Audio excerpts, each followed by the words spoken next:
में आ जाओ बेटा। 1 से लेके 3 तक किसी का प्रॉब्लम? 1 से लेके 3 तक, 1 से लेके 3 तक। आगे चले जाओ 7 तक किसी का प्रॉब्लम बेटा? 7 अप टू 7, अप टू 7। 8 से लेके बेटा 14 तक, 8 to 8th 14। Question. 8 question, electronic configuration of titanium. देखो टाइटेनियम का एटॉमिक नंबर आपको दे रखा है 22। तो टाइटेनियम कैसे लिखते हो? पहले 1s आता है, 1s के बाद 2s और 2p, 2 बार आ जाएंगे। फिर आपका 3s, 3p, 3d 3 बार। फिर आगे आ जाएगा 4s, 4p, 4d, 4f। ये आपके 4 टाइम्स आ जाएगा। इलेक्ट्रॉनिक कॉन्फ़िगरेशन भरोगे, सबसे पहले 1s में 2 इलेक्ट्रॉन, फिर 2s में 2, फिर p में 6, फिर 3s में 2, 3p में 6। इसके बाद 3d से पहले 4s में आते हो। पहले आप n+l रूल के अकॉर्डिंग भरोगे तो पहले 4s में 2 करोगे, फिर वापस d में जाओगे। तो वापस d में कितने हो चुके हैं देखो, 2 और 2 4, 10, 12, 18, 4s में 20। वापस आप 3d के अंदर आ जाओगे। 20 के बाद जितने भी रह गए 22, तो 2 आ जाएंगे आपके इसमें। सर तो इसमें क्या? ऑप्शन आंसर गलत दे रखा है। अच्छा कोई बात नहीं बेटा, उसको ठीक कर लेना। तो क्या आएगा हमारे पास? 1s2, 2s2, 2p6, option C. 3s2। Option 1s2, 2p, 3s2, 3, 1s2, 2s2, 2p6, 3s2, 3p6, 4s2, हाँ 3d2, ये दे देंगे। सी वाला आएगा बेटा इसके अंदर। 14 तक किसी का और बेटा, किसी का problem up to 14?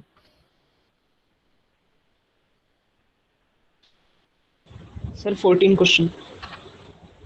14 number question, the number of D electron in Fe2 positive ion. तो देखो नंबर ऑफ डी इलेक्ट्रॉन करने अपने को Fe, तो सबसे पहले Fe का लिखो। 14 नंबर प्रॉब्लम में सबसे पहले Fe का एटॉमिक नंबर है देखो 26। तो क्या लिखोगे? 1s। सर हाँ बोलो बेटा।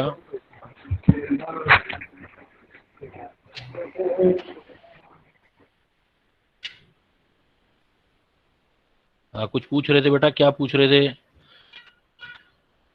तो 1s, 2s और 2p, 3s, 3p, 3d। Sir हाँ बोलो, बोलो बेटा, चुप क्यों हो जाते हो? बोलो। हेलो।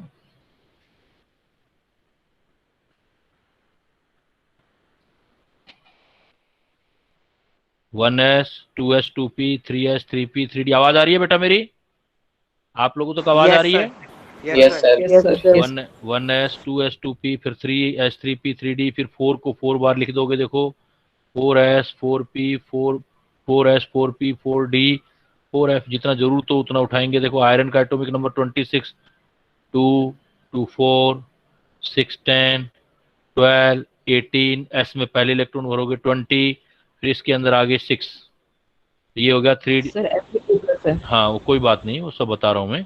तो पहले आपने Fe का इलेक्ट्रॉनिक कॉन्फ़िगरेशन लिखा। अब आपको देखो किसका बनाना है? Fe2 पॉजिटिव आयन का। तो Fe2 पॉजिटिव आयन में मतलब 2 इलेक्ट्रॉन बाहर वाले छोड़ दो, ये छोड़ दो, तो बाकी ये रह जाएंगे। तो ये Fe+2 का इलेक्ट्रॉनिक कॉन्फ़िगरेशन आ जाएगा आपके पास। सर लेकिन लास्ट में तो हमने 3D में भरा था, तो हमें उसमें 2 हटाने पड़ेंगे ना। नहीं बेटा, जो कल मैंने आपको बताया था, इलेक्ट्रॉन भरने का ऑर्डर कुछ अलग होता है, निकालने का अलग होता है। वो जो हमने 3D बाद में भरे हैं तो इलेक्ट्रॉन फिल करने का, लेकिन इलेक्ट्रॉन निकालने का ऑर्डर वही होता है जो सीक्वेंस होता है। तो जब आप निकालोगे तो पहले 4s में से इलेक्ट्रॉन निकालोगे। मैंने नोट्स में ये एग्जाम्पल भी लिखाया था आपको, यही वाला। तो निकलेंगे तो 4s से ही निकलेंगे, जो बाहर होगा उससे पहले निकलेंगे। तो इलेक्ट्रॉन फिल करते टाइम n+l रूल होता है, इलेक्ट्रॉन निकालते टाइम n का रूल ही फॉलो होता है सिर्फ। क्लियर? Yes sir. अब देखो आप, तो ये आ गया। अब हमें क्या करना है? The number of D electron in Fe2। D में तो सिर्फ यही वाले इलेक्ट्रॉन है, तो डी में इलेक्ट्रॉन कितने आएंगे? 6d इलेक्ट्रॉन होंगे, 6 इलेक्ट्रॉन है। अब आपका प्रॉब्लम क्या है? देखो अब आगे देखो, 6d इलेक्ट्रॉन है तो सोल्व क्या करना है? अब आपको 6 इलेक्ट्रॉन ढूंढने हैं बाकी आपको, किस किस में जो ऑप्शन है उसके अकॉर्डिंग। हर किसी इलेक्ट्रॉनिक कॉन्फ़िगरेशन में बनाना है आपको। देखो जैसे वो कह रहा है जितने डी इलेक्ट्रॉन थे, डी इलेक्ट्रॉन कितने आए थे 6। अब P electron in neon, neon में बना के देखो, नियोन का एटॉमिक नंबर हर किसी का लिख के देखना पड़ेगा। नियोन का एटॉमिक नंबर 10 होता है, तो 1s2 2s2 2p6 हो गया 10, 2 2 4 10। तो इसमें पी इलेक्ट्रॉन इन नियोन, ये भी 6 है, देखो पी में 6 इलेक्ट्रॉन ही है। फिर आ जाओ S electron in magnesium, magnesium का इलेक्ट्रॉनिक कॉन्फ़िगरेशन लिख के देखो, मैग्नीशियम का एटॉमिक नंबर 12 है, तो 1s2 2s2 2p6 3s2 12 हो गए। इसमें कौन से वाले देखने हैं, एस इलेक्ट्रॉन, तो एस वाले 2 ये और 2 ये, तो ये भी 6 इलेक्ट्रॉन है एस वाले भी। और P electron in chlorine, chlorine का एटॉमिक नंबर 17 होता है, तो लिखोगे तो 1s2 2s2 2p6 फिर 3s2 3p5। इसमें पी इलेक्ट्रॉन निकालोगे तो पी इलेक्ट्रॉन देखो इसमें 6 तो यहीं से हो गए, 5 ये हो गए, तो पी में तो 11 इलेक्ट्रॉन हो गए। तो आपको देखने थे 6 इलेक्ट्रॉन, जितने डी डी इलेक्ट्रॉन थे उतने इसमें पी देखने थे, इसमें एस देखने थे, इसमें डी देखने थे और इसमें पी देखने थे लास्ट वाले में डी में। तो ये गलत हो गया, यहाँ 11 इलेक्ट्रॉन आ रहे हैं, पी इलेक्ट्रॉन 6 नहीं आ रहे, 11 आ रहे हैं, तो ये उससे मैच नहीं करेगा, बाकी सब में 6 इलेक्ट्रॉन ही आएंगे। Clear? Yes sir. Excuse me sir. हाँ बेटा बोलो। सर जैसे जो 3s और 3p है उसमें फिल करने का ऑर्डर, उसमें तो मतलब पहले 3p से निकालेंगे ना अगर हम इलेक्ट्रॉन निकालेंगे तो, और फिर 3s से। 3p से फिर 3s से, हाँ ठीक है। और हाँ फिल पहले 3s में फिर 3p में। हाँ, फिल पहले 3s में 3p में। प्रॉब्लम कहाँ आएगा, सिर्फ आपको 4s और 3d में प्रॉब्लम आएगा। तो 3d पहले रखोगे, बाकी सब में तो जो है वैसा ही है। 3d और 4s में क्या होगा, इलेक्ट्रॉन फिल करोगे तो पहले s में करोगे फिर d में करोगे, लेकिन जब इलेक्ट्रॉन निकालोगे तो पहले s से निकालोगे फिर d से निकालोगे, उल्टा हो जाएगा। ओके मतलब भरते टाइम इलेक्ट्रॉन में एनर्जी ज्यादा होगी 3d की, क्योंकि n+l रूल फॉलो होगा। 4s से ज्यादा 3d की एनर्जी इलेक्ट्रॉन फिल करते टाइम होगी, लेकिन जब इलेक्ट्रॉन फिल हो गए तो जिसका n ज्यादा उसी की एनर्जी ज्यादा। मतलब हम क्या लिख सकते हैं, क्या याद कर सकते हैं नोट, कि on removing of electron, on जो है रिमूविंग ऑफ इलेक्ट्रॉन, जब इलेक्ट्रॉन निकालते हैं, फिलिंग नहीं रिमूविंग, इसलिए हमने वो रूल जो पढ़े थे बेटा वो ग्राउंड स्टेट के पढ़े थे, on removing electron higher the एन हायर द एनर्जी। तो जब आप देखो इलेक्ट्रॉन फिल कर रहे हो ड्यूरिंग फिलिंग, तो एग्जांपल ये आ गया ना, ड्यूरिंग फिलिंग जब इलेक्ट्रॉन आप फिल करोगे तो उस टाइम पे तो 3d की एनर्जी 4s से ज्यादा होगी, है ना, इसकी हाई एनर्जी होगी। Yes sir. लेकिन अगर मैंने 3d और 4s में इलेक्ट्रॉन फिल कर दिए ऑन रिमूविंग, फिर सिर्फ n डिसाइड करेगा, तो n तो 4s वाले का ज्यादा है इससे 3d का, तब एनर्जी 3d से 4s की ज्यादा होगी। इसलिए जब इलेक्ट्रॉन निकालोगे तो 4s से पहले निकालोगे, और भरोगे तब भी पहले 4s में भरोगे फिर 3d में होगे। निकालते टाइम 3d से पहले नहीं निकालेंगे 4s से, क्योंकि ज्यादा हायर एनर्जी वाला ये हो जाएगा removing electron. Sir penetrating power क्या होता है? आ जाएगा बेटा, आगे आ जाएगा, पीरियोडिक टेबल वगैरह पढ़ेंगे तो। ये हो गया। देखो अब बेटा आपका इसके बाद जो है, आप आपका जो टेस्ट हुआ था उसके क्वेश्चंस भी पूछ सकते हो।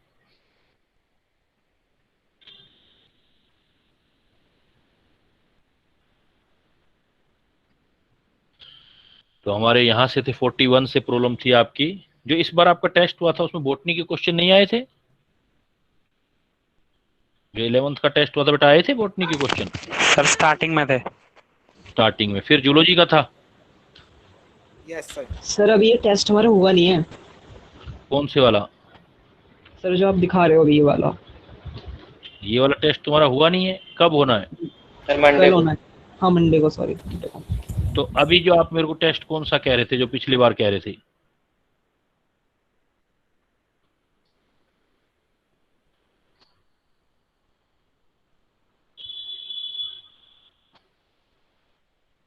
तो एक टेस्ट कह रहे थे ना कि सर टेस्ट डिस्कस करना, वो इससे भी पिछले वाला है क्या? सर हो गया था वो डिस्कस। सर हो गया था वो तो। फिर कौन सा कह रहे थे, कुछ बच्चे मेरे को कह रहे थे ना लास्ट में। चलो एनीवे। सर डीपीपी है गई थी एक। हाँ वो Yes, sir. डीपीपी तो मुझे समझ आ गई, वो वाली एक रह गई थी। टेस्ट तो हो गया था ना? Yes sir. Yes sir. तो बेटा हमने लास्ट में, चलो टॉपिक स्टार्ट करते हैं नेक्स्ट अभी। तो वो डीपीपी में करवा दूंगा, फिर अब डाउनलोड करना पड़ेगा दोबारा। तो देखो सर इसमें, अभी ये वाला टेस्ट नहीं हुआ है। अच्छा कोई बात नहीं, नहीं हुआ तो वो हटा दिया मैंने। इसमें देखो जो आपका नेक्स्ट वाला पॉइंट था, इसमें इलेक्ट्रॉनिक कॉन्फ़िगरेशन,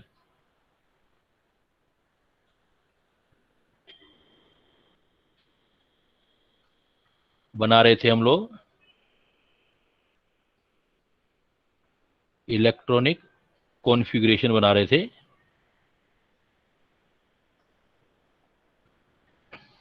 तो इलेक्ट्रॉनिक कॉन्फ़िगरेशन में अब हमारे पास क्या होते हैं, कुछ एक्सेप्शन आते हैं।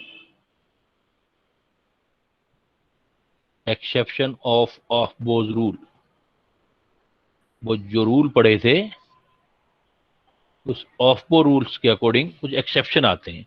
ये अप टू अगर 30 भी देखते हैं हम, अप टू 30 एटॉमिक नंबर, तब भी हमारे पास सर जो हों। इससे पहले वाली डीपीपी नहीं हुई है। अच्छा कोई बात नहीं, वो करवा लेंगे बाद में, हो गया ना बात, अभी बच्चे कुछ कह रहे थे तो मैंने बोल दिया उनको। Exception of Aufbau rule, exception of Aufbau rule में देखो आप, अप टू 30 एटॉमिक नंबर, अगर हमारे पास एटॉमिक नंबर 30 तक है, अप टू 30 तक एटॉमिक नंबर है आपके पास, तब तक भी आपके दो एक्सेप्शन हैं। एक हमारे पास आता है क्रोमियम, और एक हमारे पास आता है copper. Chromium and copper, chromium का सिंबल है Cr, एटॉमिक नंबर होता है इसका 24, दोनों ही Cc से स्टार्ट है। देखो क्रोमियम Cr और कॉपर होता है बेटा Cu, और इसका एटॉमिक नंबर होता है 29। जो क्रोमियम है इसका इलेक्ट्रॉनिक कॉन्फ़िगरेशन करोगे तो देखो सबसे पहले 1s, 1s के बाद 2s और 2p आएंगे, 2s 2p के बाद 3p 3s 3p 3d आएंगे, और फिर फोर्थ वाला स्टार्ट हो जाएगा तो 4s 4p 4d and 4f आएगा। इलेक्ट्रॉन फिल करोगे क्रोमियम में, s के अंदर 2 इलेक्ट्रॉन, फिर s में 2, p में 6, s में 2, p में 6। अब देखो 3d से पहले भरते टाइम 4s में इलेक्ट्रॉन करोगे आप, तो होना क्या चाहिए था, 4s2 तो 20 हो जाएगा, 2 2 4 10 18 20, और 4 इधर आना चाहिए था, होना ये चाहिए था इलेक्ट्रॉनिक कॉन्फ़िगरेशन। बट एक्चुअली ये ना हो करके इसका ये होगा कि एक इलेक्ट्रॉन इधर वाला इधर आ जाएगा, तो एक्सेप्शनल केस होगा। देखो ऑफ बो रूल नहीं लगा, रूल ब्रेक करना पड़ा n+l। ऐसा क्यों होगा, वो रीजन देखेंगे तो क्रोमियम का इलेक्ट्रॉनिक कॉन्फ़िगरेशन आ जाएगा 1s2 2s2 2p6 3s2 3p6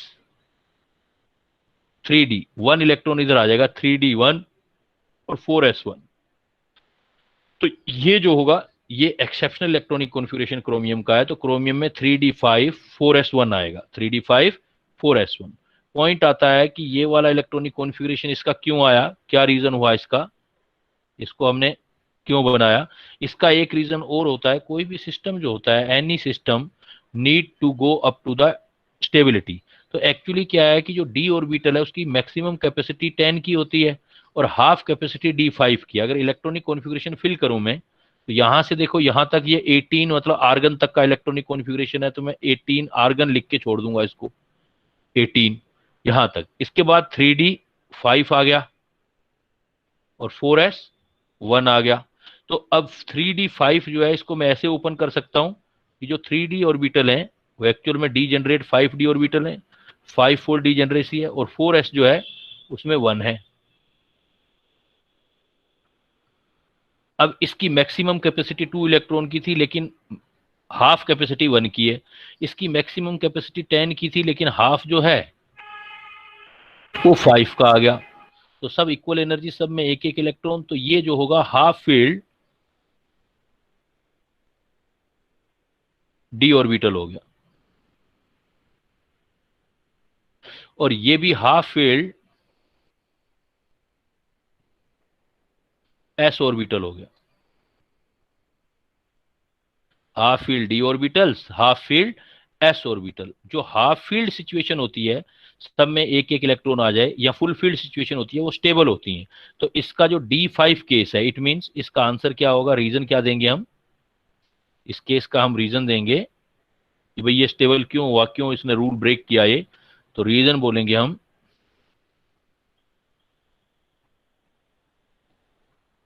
extra stability of half field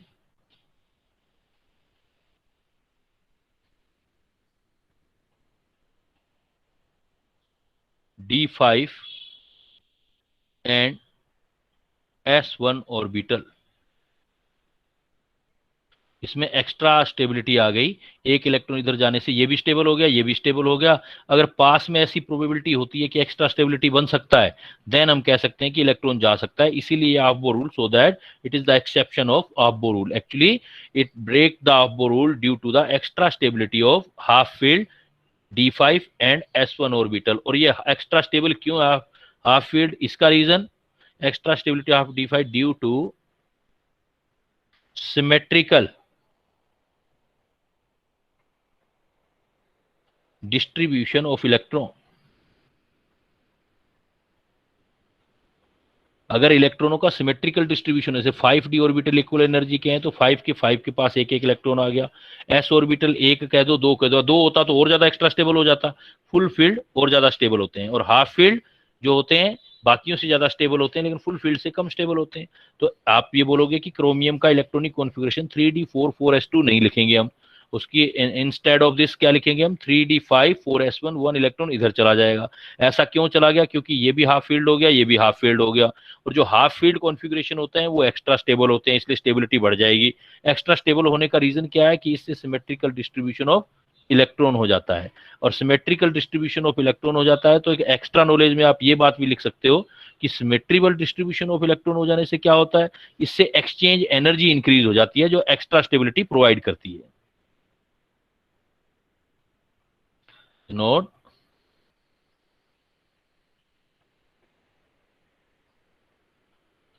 symmetrical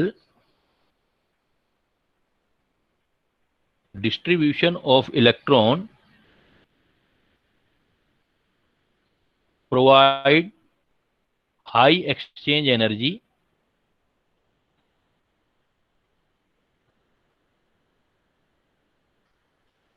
which gives extra stabilization energy।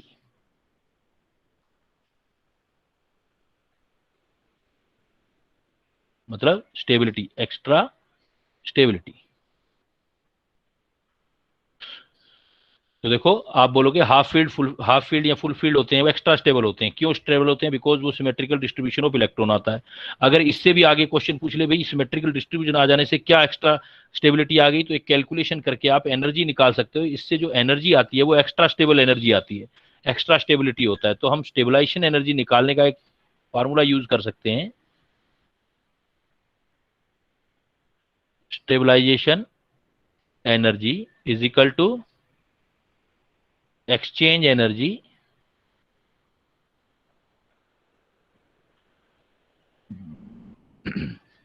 Minus pairing energy.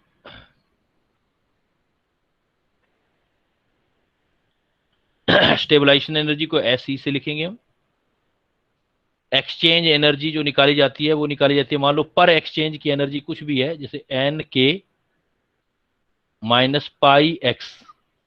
K का मतलब एक्सचेंज एनर्जी पर एक्सचेंज, या लिख सकते हैं हम एनर्जी। ये काफी मतलब डेप्थ में करना हो तो ये पॉइंट कर लेना, तो यहीं तक आपके लिए वो भी हो जाएगा। और जो बच्चे डेप्थ में करना चाहते हैं वो एनर्जी पर एक्सचेंज, सपोज K है और तो N निकाल लो कितने एक्सचेंज है, N का मतलब नंबर ऑफ एक्सचेंज। तो एक एक्सचेंज में एनर्जी सपोज K है, जितने एक्सचेंज करोगे NK करोगे। पाई का मतलब नंबर ऑफ पेयर, और X का मतलब एनर्जी पर पेयर।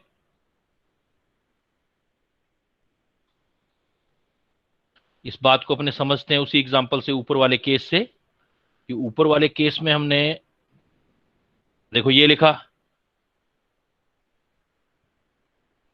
क्रोमियम, हमने बोला क्रोमियम में इलेक्ट्रॉनिक कॉन्फ़िगरेशन ऐसे आना चाहिए था, आर्गन तक 18 पेयर्ड 3d 4s2 3d5 होना चाहिए था, 3d4 ये होना चाहिए था। अगर मैं ऐसा करता तो देखो 3d4 है तो d में 4 इलेक्ट्रॉन आते, तो ऐसे लिखना पड़ता हमें 1 2 3 4, 5 हो गया ना, 1 2 4, तो 1 2 3 4 5 वैकेंट रहता, तो एक तो सिमेट्रिकल डिस्ट्रीब्यूशन नहीं हुआ। दूसरा यहां क्या है कि अब एक्सचेंज एनर्जी निकालोगे तो देखो कितनी आएगी इसमें एक्सचेंज एनर्जी,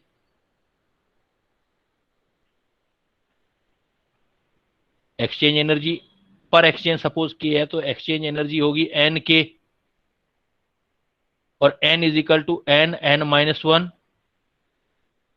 -1/2 होगा। n का मतलब n electron with same spin,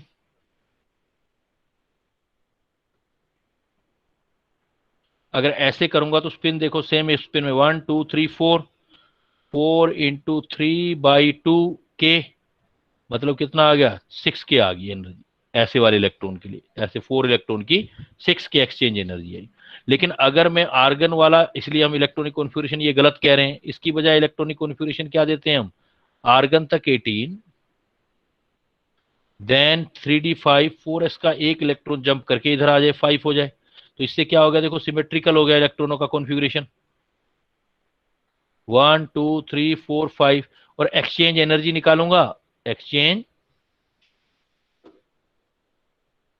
energy is equal to n तो n कितने हो गए 5 हो गए, 1 2 3 4 5, 5 इंटू 4/2 के, तो 5 टू जा 10 के, एक्सचेंज एनर्जी ज्यादा होगी, देखो इधर 10 के आई है इधर 6 के आई है ऐसे इलेक्ट्रॉनों के लिए, जितने एक्सचेंज ज्यादा होंगे उतना स्टेबिलिटी बढ़ जाता है, तो एक्सचेंज एनर्जी आने से स्टेबिलिटी बढ़ जाता है। डिटेल में करना चाहो तो आप ऐसे कर सकते हो, ये फार्मूले यूज कर सकते हो, बट अगर आप यहीं तक भी करना चाहो तब भी बेटर है। ये एक्स्ट्रा नॉलेज की फॉर्म में जो मैंने दिया है ये आपको एक्सचेंज एनर्जी वाला, ये एक्स्ट्रा नॉलेज है आपको, और अदरवाइज आप, हाँ बोलो, एनर्जी पर पेयर क्या है यहाँ पे? वो वैल्यू दी जाएगी आपको, अलग अलग एटम के लिए अलग अलग होती है, वो मैथमेटिकल वैल्यू दिया जाएगा, जो भी एनर्जी दिया आएगा वो वैल्यू रख देंगे हम। और वो तो सर जो नंबर ऑफ पेयर्स है वो इलेक्ट्रॉन के कितने पेयर्स हैं वो हैं? तो हाँ यहाँ तो 0 है इसलिए लिखा नहीं हमने, अगर होते मान लो 1 पेयर 2 पेयर होता तो लिख देते 2x 3x 4x, है ना। अभी तो ओके पेयर है नहीं इसलिए पाई की वैल्यू 0 होगी, तो ये सारा 0 हो गया, सारे अनपेयर्ड इलेक्ट्रॉन है। अच्छा हाँ ठीक है, ओके सर।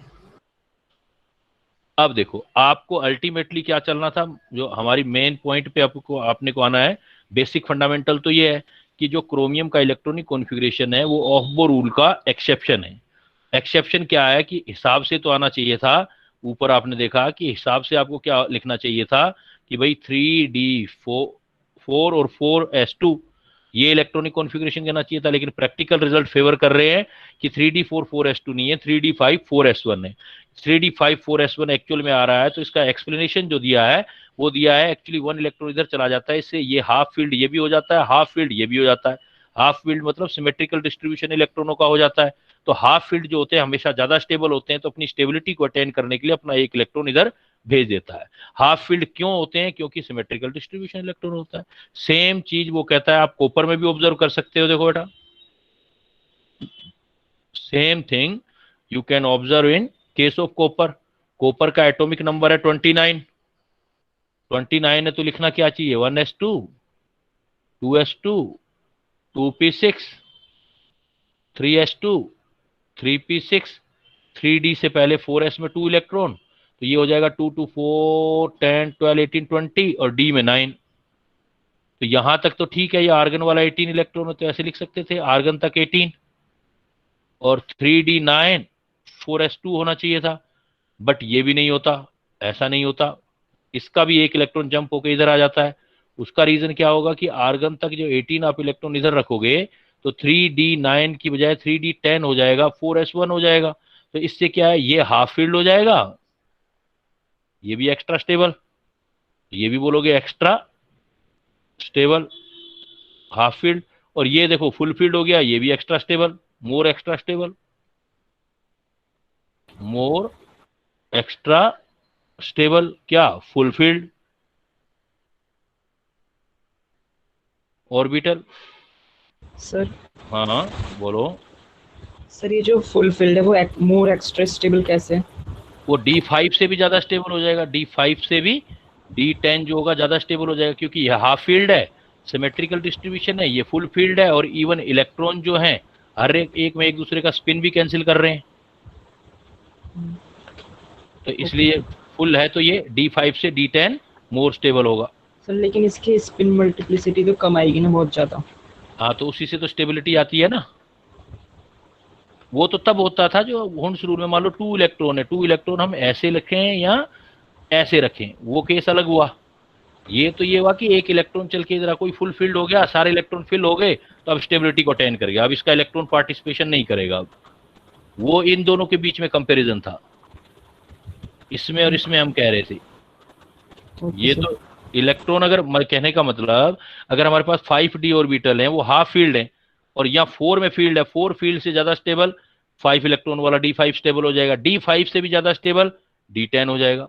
तो D4 से ज्यादा स्टेबल D5 क्योंकि हाफ फील्ड है, D5 से ज्यादा स्टेबल D10, ये सबसे कम स्टेबल हो जाएगा।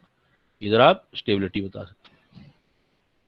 तो इस चीज से आप क्या समझे, एक चीज आपके दिमाग में आ गई कि भाई जो ऑर्बिटल है उसमें इलेक्ट्रॉन के बेस पे भी स्टेबिलिटी देखा जा सकता है। कैसे देखा जा सकता है स्टेबिलिटी? जैसे अभी हमने देखा, इसका मतलब एक ये भी जो चीज सीख ली आपने,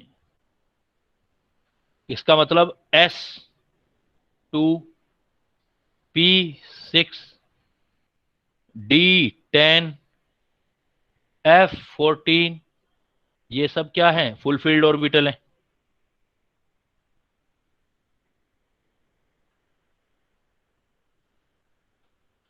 S1 P3 D5 F7 ये हाफ फील्ड ऑर्बिटल है।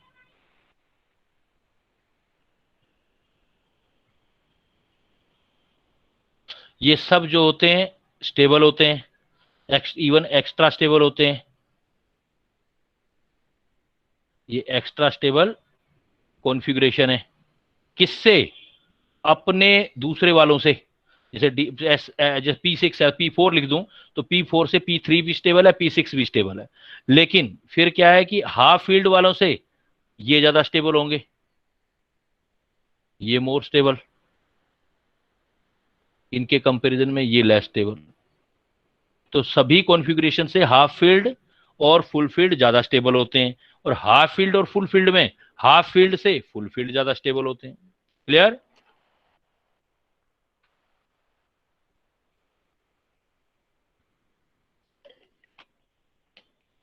इसलिए ये हमारे एक्सेप्शन है 30 तक, और 30 के बाद तो बहुत और भी हैं, लेकिन अप टू 30 तक तो आपको एटलीस्ट याद करना है।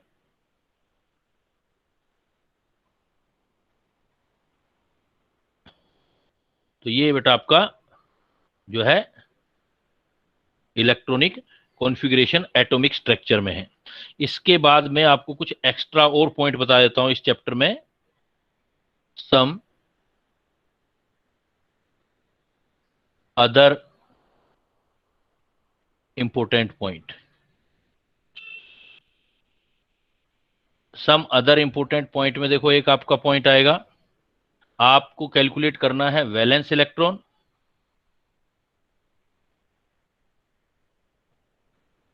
And unpaired electron.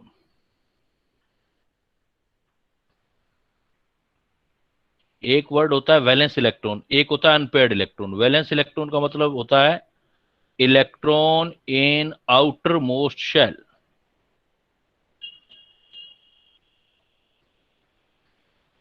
जो हमारे आउटर मोस्ट शेल में जो इलेक्ट्रॉन होते हैं उसको हम वैलेंस इलेक्ट्रॉन बोलते हैं। Valence electron mean electron in outermost shell, unpaired electron mean unpaired electron. तो वैलेंस इलेक्ट्रॉन अलग चीज है, अनपेयर्ड इलेक्ट्रॉन अलग चीज है। Unpaired electron in number of single electron in orbital, और सिंगल इलेक्ट्रॉन जो है वो, सिंगल इलेक्ट्रॉन ये जो है मैग्नेट की तरह बिहेव करता है, इसलिए मैग्नेटिक मोमेंट राइज कर सकते हो आप। single spinning electron behave as a magnet and produce magnetic moment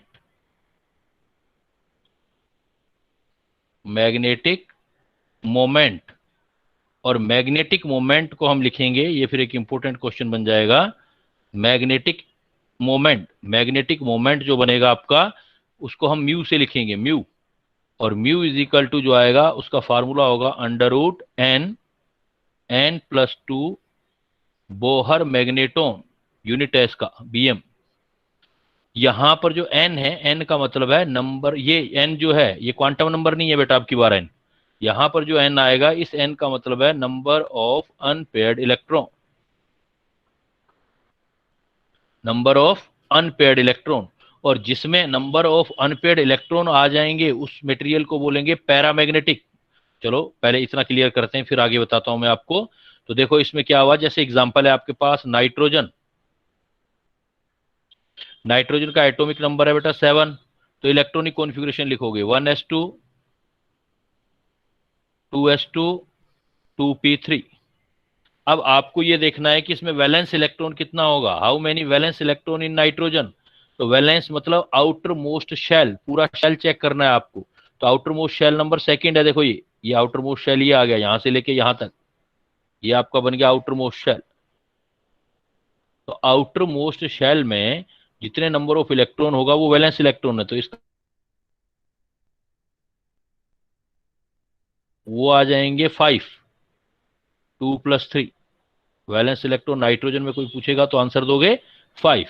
तो वैलेंस इलेक्ट्रॉन का मतलब होता है electron in outermost shell. And many time it is observe that many time student make the error of such type, they see only the outermost electron in valence electron. जैसे इसमें देखेंगे तो सिर्फ 3 बोल देंगे, बेटा 3 नहीं, जो भी आउटर मोस्ट शेल में है, तो पी में 3 है, लेकिन सेकंड शेल जो है वो आउटर मोस्ट शेल है, second shell outermost shell है, तो ये भी आएंगे, टोटल काउंट लेना है, आउटर मोस्ट शेल बताना है आपको। तो आउटर मोस्ट शेल मतलब सेकंड नंबर जो है, थर्ड होता, सेकंड होता, तो उसमें सारा अपने बताते वैलेंस इलेक्ट्रॉन 5। हाँ, अगर इसी में वो कहता कि अनपेयर्ड इलेक्ट्रॉन बताने, तो ओपन करते अपने, ओपन कैसे करते हैं इस इलेक्ट्रॉनिक कॉन्फ़िगरेशन को, 1s2 contain 2 electron, 2s2 also contain 2 electron and 2p orbital contain 3 electron. Now if we talking about the unpaired electron, these are the unpaired electron, single electron are the unpaired electron. So unpaired electron मतलब n suppose unpaired electron को represent कर रहा है, तो 1 2 3 nitrogen के case में unpaired electron asking, then we give the answer 3, and if asking about the valence electron, then valence electron the answer 5. Let's see, do this question.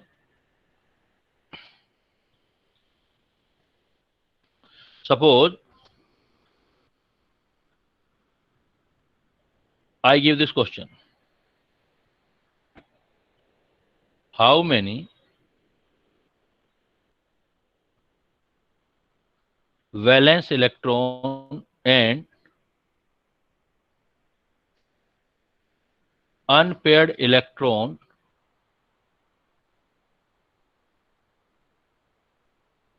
are present in number 1 chlorine atom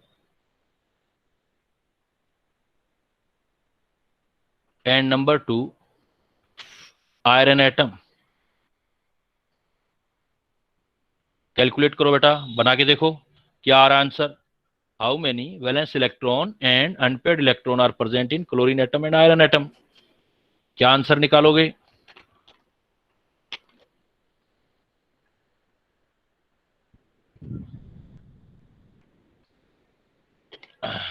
What will you give the answer?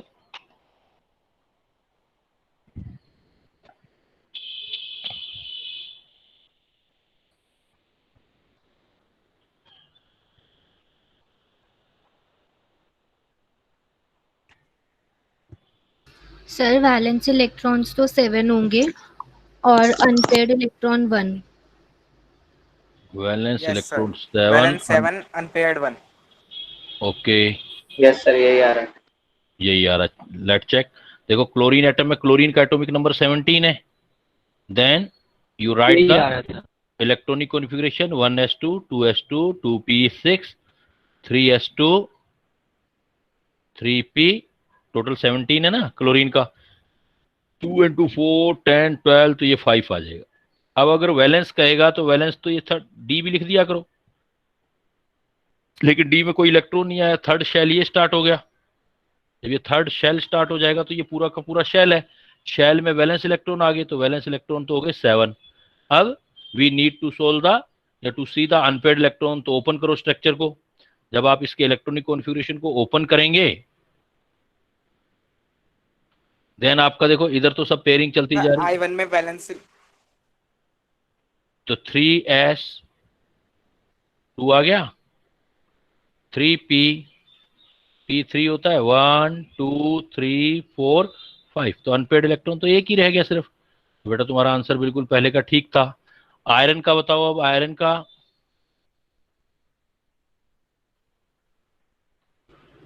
Sir valence electrons तो 2 है और unpaired electrons 4। Unpaired electron 4। Are you all agree? yes sir. Okay, let me see. Iron, what is the atomic number of iron? Atomic number of iron is 26. So we can give the electronic configuration 1s2 2s2 2p6 3s2 3p6. Before 3d we can fill 4s first, 4s2, and now 4s2 3d6, and another part of 4 shell is vacant, 4p 4d 4f. Clear? Now last shell is the outermost shell is the 4th, and here only 2 electron, it means valence electron is 2 is correct. But we need to check the unpaired electron, so we draw the electronic configuration. तो यहां तक सब paired है। 3d से start करते हैं। 3d में 6 आएगा, 1 2 3 4 5 6, और 4s में 2 है, तो it means we have 4 unpaired electron. तो अनपेयर्ड इलेक्ट्रॉन हमारे पास 4 आ गए। तो इस टाइप से जो है हम चेक कर सकते हैं। Valence electron is the different thing and unpaired electron is the different thing. Second one thing is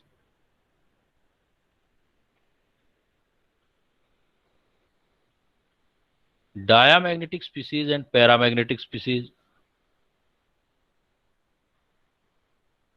Diamagnetic and paramagnetic species.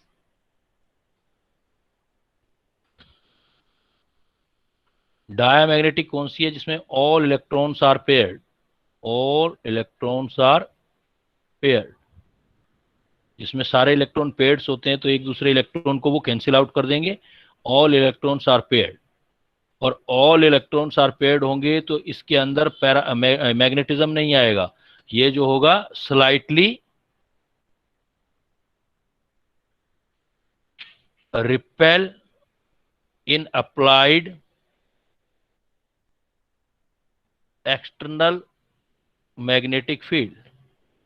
अगर इसमें मैग्नेटिक फील्ड में रखेंगे इस मटेरियल को, तो मैग्नेटिक लाइन जो होंगी उससे दूर जाने लगेंगी, रिपेल होगा ये in applied external magnetic field.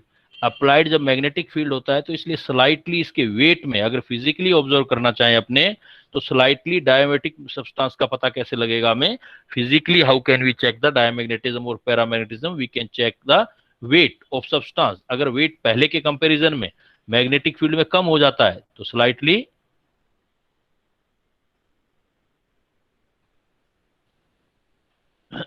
Decrease in wait. अगर स्लाइटली वेट में डिक्रीज आ जाता है तो वो डायमैग्नेटिक सब्सटेंसेस है। तो इसको हम, सर ये समझ में नहीं आया। ये याद करना बेटा, समझना नहीं है कि अगर आपका किसी में सारे पेयर्ड इलेक्ट्रॉन होंगे तो वो पेयर्ड इलेक्ट्रॉन होंगे तो उसके अंदर मैग्नेटिज्म नहीं होगा। तो एक्सटर्नल मैग्नेटिक फील्ड अप्लाइड करेंगे तो जो मैग्नेटिक लाइन फिजिक्स है ना, फिर ये फिजिक्स के पॉइंट आगे, तो एक्सटर्नल मैग्नेटिक फील्ड जो है वो उससे रिपेल होगा, अट्रैक्ट नहीं करेगा। तो लाइन दूर जाने लगेंगी मैग्नेटिक, जैसे मटेरियल रख दिया, मैग्नेटिक फील्ड की लाइन दूर जाने लगी। तो दूर जाने लगने से प्रैक्टिकली क्या होता है कि इसका वेट करके देखेंगे मैग्नेटिक फील्ड में, तो स्लाइटली डिक्रीज आ जाएगा। अगर ऐसा सब्सटेंस है जिसके वेट में स्लाइटली डिक्रीज आ रहा है तो उस मटेरियल को हम डायमैग्नेटिक बोल देते हैं। और एक होता है पैरामैग्नेटिक। पैरामैग्नेटिक का मतलब जिसमें अनपेयर्ड इलेक्ट्रॉन प्रेजेंट होगा, प्रेजेंस ऑफ अनपेयर्ड इलेक्ट्रॉन। जिस स्पीसीज में अनपेयर्ड इलेक्ट्रॉन प्रेजेंट है, अनपेयर्ड इलेक्ट्रॉन एक मैग्नेट की तरह बिहेव करेगा जब मूव करता है, तो इसलिए प्रेजेंस ऑफ अनपेयर्ड इलेक्ट्रॉन इसकी पहचान है।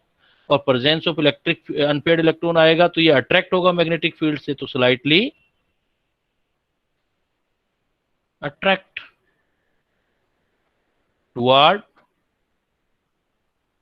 Applied magnetic field. अब मैग्नेटिक फील्ड की तरफ अगर आपका अप्लाइड जो है मैग्नेटिक फील्ड किया उसकी तरफ अगर अट्रैक्ट हो गया तो आप प्रैक्टिकली क्या ऑब्जर्व करोगे, हल्का सा वेट बढ़ जाएगा उसका, मैग्नेटिक लाइन पास करेंगी तो इसमें स्लाइटली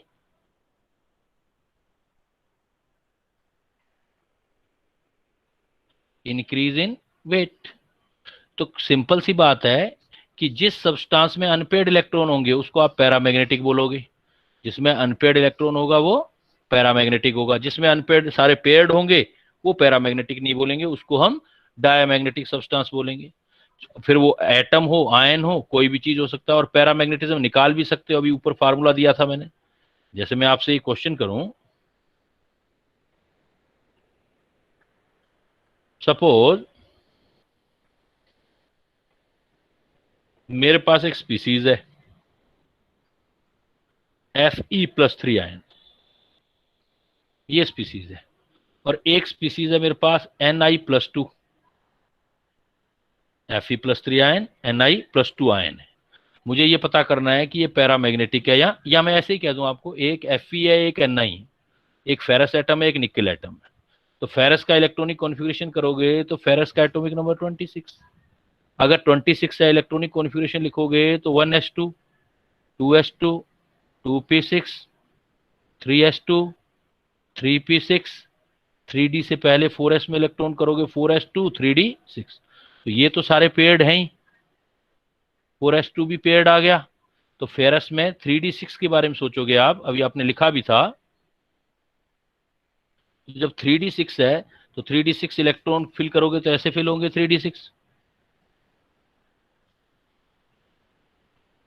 6 है तो 1 2 3 4 5 6, इसका मतलब अनपेड इलेक्ट्रॉन आगे देखो 4, n=4, मतलब 4 अनपेड इलेक्ट्रॉन है, 4 अनपेड इलेक्ट्रॉन है। जिसमें अनपेड इलेक्ट्रॉन है तो इसका मतलब ये वाली जो स्पीसीज हमने लिया हमने, ये पैरामैग्नेटिक होगी। आयरन कैसी स्पीसीज है? पैरामैग्नेटिक। ये आपकी पैरामैग्नेटिक स्पीसीज आ गई। और पैरामैग्नेटिज्म निकालोगे तो फार्मूला है μ=n, ये फिजिक्स में सारे डेरिवेशन भी करोगे आप, मैग्नेटिक फील्ड वगैरह जब पढ़ोगे आप, तो n+2 बोहर मैग्नेटोन। तो कैलकुलेट भी कर सकते हो आप। कैलकुलेट कैसे करोगे? वैल्यू पुट कर दो। तो वैल्यू पुट करोगे आप तो μ=n, n+2, तो n कितना है? 4, 4+2, इतना बोहर मैग्नेटोन आ जाएगा। 4 और 2 6, 4 24, √24 बोहर मैग्नेटोन। तो देखो अनपेयर्ड इलेक्ट्रॉन 4 आ गए तो बोहर मैग्नेटोन आ गया।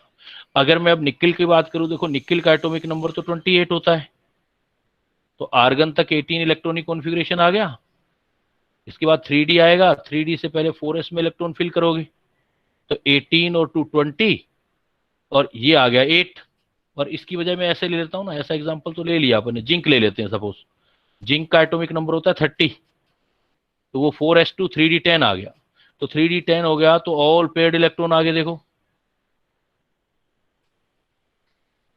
यहां पर आप इलेक्ट्रॉन फिल करोगे 1 2 3 4 5 6 7 8 9 10, सारे पेयर्ड हैं, ऑल पेयर्ड हैं।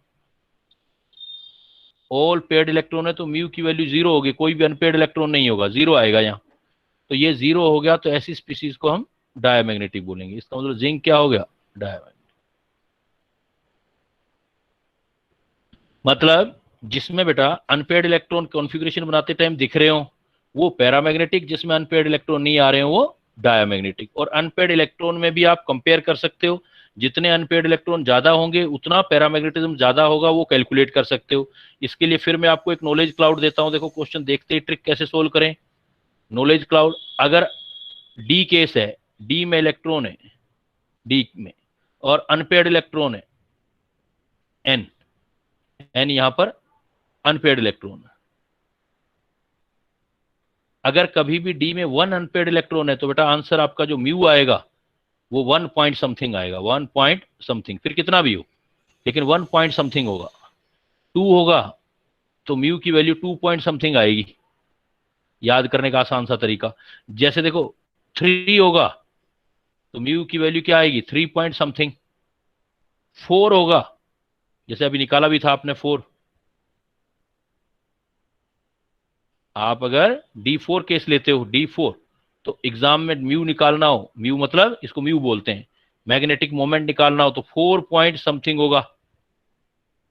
अब देखो ये आप अंदाजा लगाओ, अगर ये 25 होता तो 5 होता ना, अगर ये 25 आता तो म्यू की वैल्यू 5 आती, लेकिन 5 से तो कुछ नीचे है तो 4 पॉइंट समथिंग ही तो आएगी। और मान लो मैं कह दूं कि म्यू कुछ आ रहा है 5 पॉइंट समथिंग,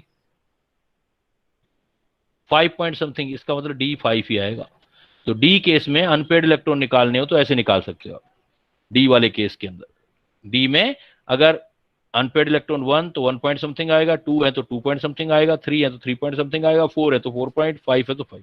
या reverse, you can learn by reverse method, mu is equal to 5 point something है ना, it mean unpaired electron are 5, 4 point something it mean unpaired electron are D4। जैसे सपोज मैं कह दूं आपके पास म्यू जो आ रहा है √35 है, as example if in Fe+3 mu is √35, या इसको ऐसे बनाते हैं, देखो बढ़िया सा क्वेश्चन बनाते हैं, इसमें दोनों चीजें क्लियर हो जाएंगी उससे, जो पढ़ना चाह रहे हैं अपने अनपेयर्ड इलेक्ट्रॉन भी।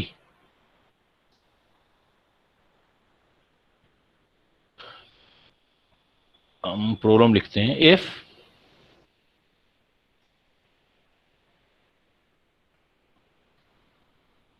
ion paramagnetism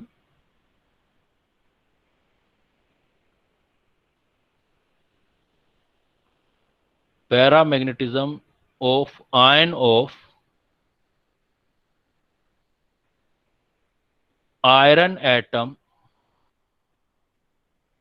is √35 Bohr magneton, then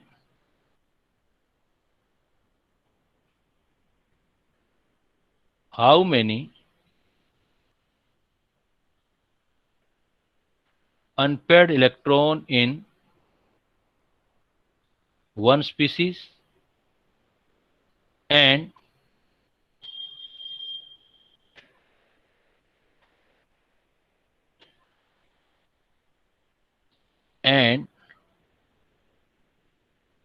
what is charge of species of iron। Charge को हम कहते हैं oxidation state.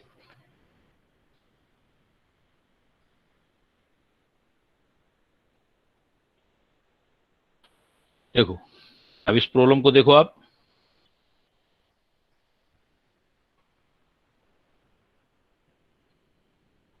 if paramagnetism of iron paramagnetism of ion of iron atom is √35, देखो म्यू की वैल्यू आ गई आपके पास। अब रिवर्स सोल्व करोगे आप, सॉल्यूशन म्यू कितना है, देखो आपके पास म्यू है √35, तो 36 तो नहीं है ना। या तो अब क्या करो, आप सोल्व करो, देखो एक ट्रिक से सोल्व कर सकते हो, डायरेक्ट सोल्व कर सकते हो। अगर 36 तो नहीं है ना, 35 है, 35 है तो इसका मतलब 5 पॉइंट समथिंग होगा। तो या तो एक तरीका ये होगा, तो इसमें तो आप फंस जाओगे। 5.9 मतलब 5 पॉइंट समथिंग है ना। या तो आप ये सोल्व करोगे, n+2 बोहर मैग्नेटोन √35 की वैल्यू यहाँ रखोगे, फिर आप क्या करोगे, n की वैल्यू निकालोगे, है ना। एक तरीका तो ये है, और एक मैंने सीधा ही बता दिया, n निकालोगे तो n 5 आएगा, और एक मैंने सीधा ही बोल दिया म्यू अंडर रूट 35 है तो 35 5 पॉइंट समथिंग है, इसका मतलब अनपेयर्ड इलेक्ट्रॉन। क्लियर हो गए, अनपेयर्ड इलेक्ट्रॉन निकाल के भी देखोगे तो 5 आएंगे। अब अनपेयर्ड 5 आ गया आपके पास अनपेयर्ड। अब अनपेयर्ड 5 है, एक क्वेश्चन सोल्व हो गया हमारा, how many unpaired electron in one species. अब दूसरा क्वेश्चन सोल्व करते हैं, what is the charge of species of iron.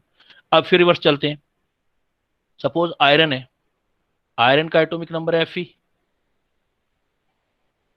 का 26, इलेक्ट्रॉनिक कॉन्फ़िगरेशन लिखोगे 1s2 2s2 2p6 3s2 3p6, 3d से पहले 4s में 2 इलेक्ट्रॉन भरोगे, फिर 3d में 6 इलेक्ट्रॉन भरोगे। इसका मतलब ये हुआ कि 4s में 2 इलेक्ट्रॉन है और 3d में 6 इलेक्ट्रॉन है। 1 2 3 4 5 1 2 3 6 आ गया। अब देखो ये तो सही नहीं हुआ, क्योंकि अभी तक ये सारे तो पेड हैं ही, खैर इसमें देखने की जरूरत है नहीं हमें। 3d6 में देखो 4 अनपेड इलेक्ट्रॉन है अभी तो, और ये पेड है, इसका मतलब जो 5 अनपेड इलेक्ट्रॉन है तो सबसे पहले ये वाला इलेक्ट्रॉन बाहर निकालते हैं, फिर ये निकालते हैं, फिर ये वाला निकालते हैं, 3 इलेक्ट्रॉन निकाल देते हैं। तो 3 इलेक्ट्रॉन निकालेंगे तो Fe+3 निकालूंगा तो ये बन जाएगा D5 आ जाएगा ना, आएगा नहीं आएगा? Yes sir, yes. तो D5 आ गया, क्योंकि 4s खाली हो गया और एक ये हो गया, तो हमें यही केस तो चाहिए था। इस D5 का निकालूंगा तभी तो माई अंडर रूट 35 आएगा इसका। तो इसका मतलब ये कब हो सकता है अंडर रूट 35, जब 5 अनपेड इलेक्ट्रॉन, और 5 कब आ सकते हैं, जब आयरन का चार्ज +3 आ जाए। तो what is the charge of species of iron, oxidation state भी तो आ गई 3 +3 आ गई। तो रिवर्स भी काम कर सकते हो आप ऐसे क्वेश्चंस पर, कि अगर हमें इलेक्ट्रॉनिक कॉन्फ़िगरेशन अच्छी तरह से बनाने आ जाए, क्योंकि ये बेसिक है पूरी केमिस्ट्री का, ये बेसिक है, ये जो एटॉमिक स्ट्रक्चर है, एटम तो हर जगह आएंगे, इलेक्ट्रॉनिक कॉन्फ़िगरेशन हर जगह आएगा, हर एक चैप्टर में भी आएगा। तो इस टाइप से बेटा हम जो पता कर सकते हैं वो पैरामैग्नेटिज्म और डायमैग्नेटिज्म पता कर सकते हैं। कुछ और इसके सर? साथ बेसिक चीजें, हाँ बोलो। सर इसमें total number of unpaired electron D में ही 5 होने चाहिए, या फिर ऐसा भी हो सकता है कि 4 अनपेयर्ड तो डी में और 1 अनपेयर्ड एस में है? हाँ वैसे भी हो सकता है, लेकिन वो रूल से निकालेंगे ना अपने, जैसे हमने इलेक्ट्रॉन निकालने स्टार्ट किए आयरन से, तो सबसे पहले किससे निकलेंगे, एस से निकलेंगे। हाँ, तो पहले फिर हम एस को खाली एक करें, इलेक्ट्रॉन निकाला हमने एस से, उसके बाद तो 5 अनपेयर्ड हो गए। नहीं एस से निकालेंगे तो 4 ही बचे ना, क्योंकि एक तो पेयर्ड है और सर एक D6 एस है में ना। भी तो अनपेयर्ड हो गया। एस में अनपेयर्ड कैसे, मतलब आप कह रहे हो?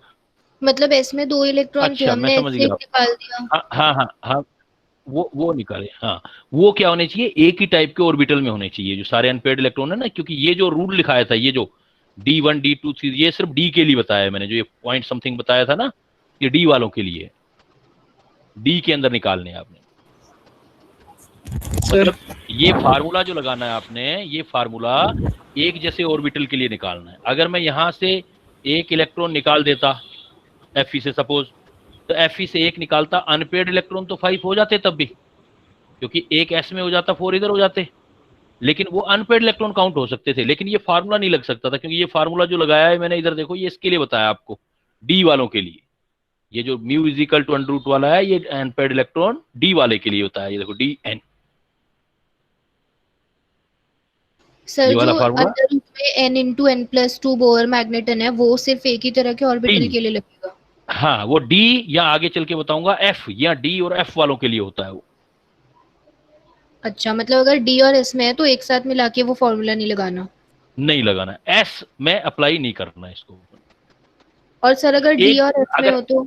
मान लो आपने, आप दोनों को अलग अलग निकालोगे ना, जैसे एस में है तो सिर्फ एस के लिए यूज करोगे आप, पी में है तो सिर्फ पी वालों के लिए फार्मूला यूज करोगे। अब डी के इलेक्ट्रॉन यूज कर रहे हो तो सारे डी वाले ही चेक करोगे अनपेयर्ड, डी के अनपेयर्ड बताने हैं आपने, समझ गए? Yes sir. सर हाँ बोलो। सर Fe3+ कैसे आया? क्योंकि आपने इलेक्ट्रॉन जितने बाहर निकालोगे उतना चार्ज देते जाओगे ना ऊपर, ये Fe था। सर जो डी था उसमें से तो एक ही इलेक्ट्रॉन बाहर निकला है ना? एक कहाँ निकाला अपना, एक यहाँ से, एक यहाँ से और एक यहाँ से निकाला है। तो ये फार्मूला डी इलेक्ट्रॉन अनपेड 5 करने हैं ना आपको, ये N5 का मतलब डी में 5 करने हैं आपको, टोटल 5 नहीं करने। ठीक है सर नहीं आया समझ रही है। बेटा, मैं कह रहा हूँ हम डी डी में से 5, मैं कह रहा हूँ डी में 5 अनपेड इलेक्ट्रॉन करने हैं, एस में नहीं करने। आप एस वाला एक निकाल के काउंट कर रहे हो, मैं ये कह रहा हूँ एस में 5 नहीं करने, डी में 5 करने हैं आपको, डी में।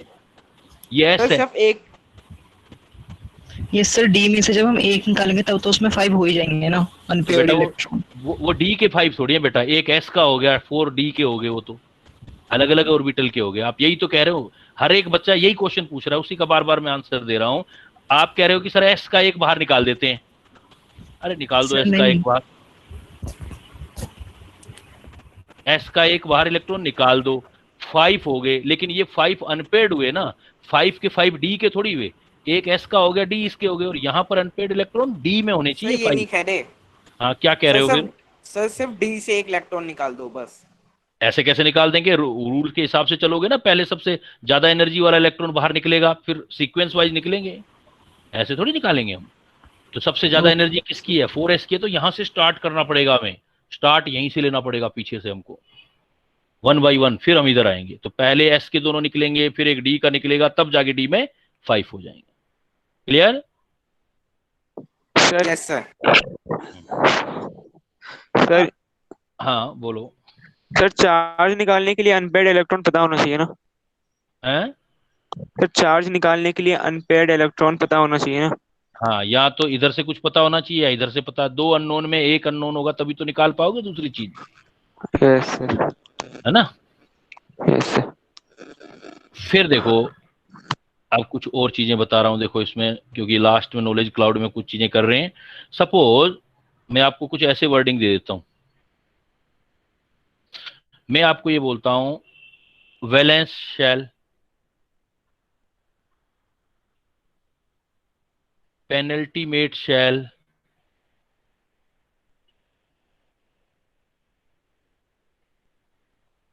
एंटी पेनल्टीमेट शेल, ये वर्ड यूज करते हैं, एंटी पेनल्टीमेट शेल। शेल की बात कर रहे हैं, ध्यान देना, shell shell shell. Valence, valence का मतलब होता है outermost shell, outermost shell. Penultimate shell का मतलब होता है second last shell, second last shell. Anti penultimate का मतलब सेकंड से भी एक पहले, third last shell, third last shell.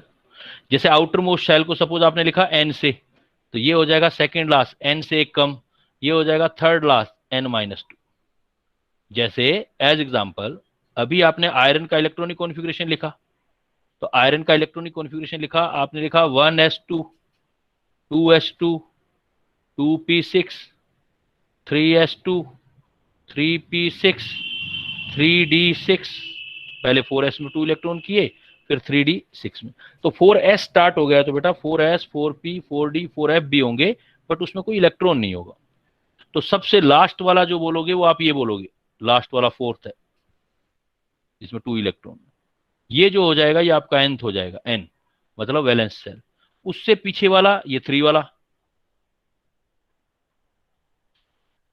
इसका मतलब ये पेनल्टीमेट है, n-1 हो गया ये। उससे पीछे वाला जैसे ये सेकंड वाला, तो ये n-2 मतलब एंटी पेनल्टीमेट हो गया। तो लास्ट को वैलेंस शेल, उससे एक पहले वाले पूरे शेल को पेनल्टीमेट शेल, उससे एक पहले वाले को एंटी पेनल्टीमेट शेल, और अंदर वाले हो तो इनर शेल बोल देंगे, बाकी सब वाले इनर शेल। तो 3 वर्ड ध्यान रखने आपने, outermost shell, penultimate shell, anti penultimate shell. अब वो कह रहा हो तो उससे आपको प्रॉब्लम को ध्यान दे करके और सॉल्यूशन निकालना है। सपोज मैं आपको ये बोल दूं, चीजें सारी बेटा एक दूसरे से रिलेटेड है, बस थोड़ा सा आपको ध्यान रखना है। देखो, calculate the filled percentage of valence shell and penultimate shell of iron, suppose ये प्रॉब्लम दे दिया, तो ऊपर वाला क्वेश्चन देखो। अब देखो वैलेंस सेल, सॉल्यूशन निकाल रहा हूं मैं इसका। तो क्वेश्चन दिखने में बड़े इजी लगेंगे, लेकिन इतना इजी होता नहीं है। इतना इजी होता तो 12 लाख बच्चा हर साल बैठता है एग्जाम में, 30-40,000 50,000 के आसपास सीट है, उतना ही निकल पाता है मुश्किल से ना। तो चीजों को सोचना है। जैसे देखो, जैसे वैलेंस इलेक्ट्रॉन है, हमें वैलेंस सेल परसेंटेज निकालना है। तो वैलेंस सेल आया कौन सा, देखो फोर्थ नंबर वाला, फोर्थ। तो फोर्थ में इलेक्ट्रॉन कितने आ सकते हैं टोटल, देखो एस में 2, पी में भी आ सकते थे 6, 2 और 6 8, 10 डी में आ सकते थे 18 और 14 इसमें आ सकते थे। टोटल इलेक्ट्रॉन कैपेसिटी जो थी टोटल 32 थे टोटल इलेक्ट्रॉन। लेकिन आ कितने रहे हैं अभी, देखो सिर्फ 2 इलेक्ट्रॉन है प्रेजेंट, इलेक्ट्रॉन सिर्फ 2। तो परसेंटेज कितना हुआ फील्ड, 2/32। तो बाकी सारा परसेंटेज आपका वैकेंट है। अप्रोक्सीमेट देखो कितना परसेंट हुआ, 32, अप्रोक्सीमेट 3 चला जाएगा, अप्रोक्सीमेट 6-7% ही फील्ड हुआ, 6%। वैलेंस सेल है ना। अब आप देखो, अगर इसी क्वेश्चन में उसने ऐसे दिया था कि पेनल्टीमेट शेल, तो पेनल्टीमेट शेल तो कौन सा है, थर्ड नंबर वाला। और थर्ड की कैपेसिटी देखो पूरी भरी हुई है, देखो 2, 6, 12 और 18 थर्ड में होगा क्या, पेनल्टीमेट शेल। ये इस बार हमारा पेनल्टीमेट शेल है थर्ड। थर्ड की कैपेसिटी देखो, टोटल इलेक्ट्रॉन देखो कितने आ सकते हैं, एस में 2, पी में 6, डी में 10। 18। हाँ, अब कितना आ सकते हैं, 18। लेकिन है कितने प्रेजेंट इलेक्ट्रॉन, देखो कितने हैं, 14। ये प्रेजेंट इलेक्ट्रॉन 14। तो कैपेसिटी बताओ, देखो फील्ड परसेंटेज कितनी आ गई, 14/18 इंटू 100। सर सर 32 हाँ हाँ है यहाँ, हाँ, क्या बेटा, 32 क्या है सर?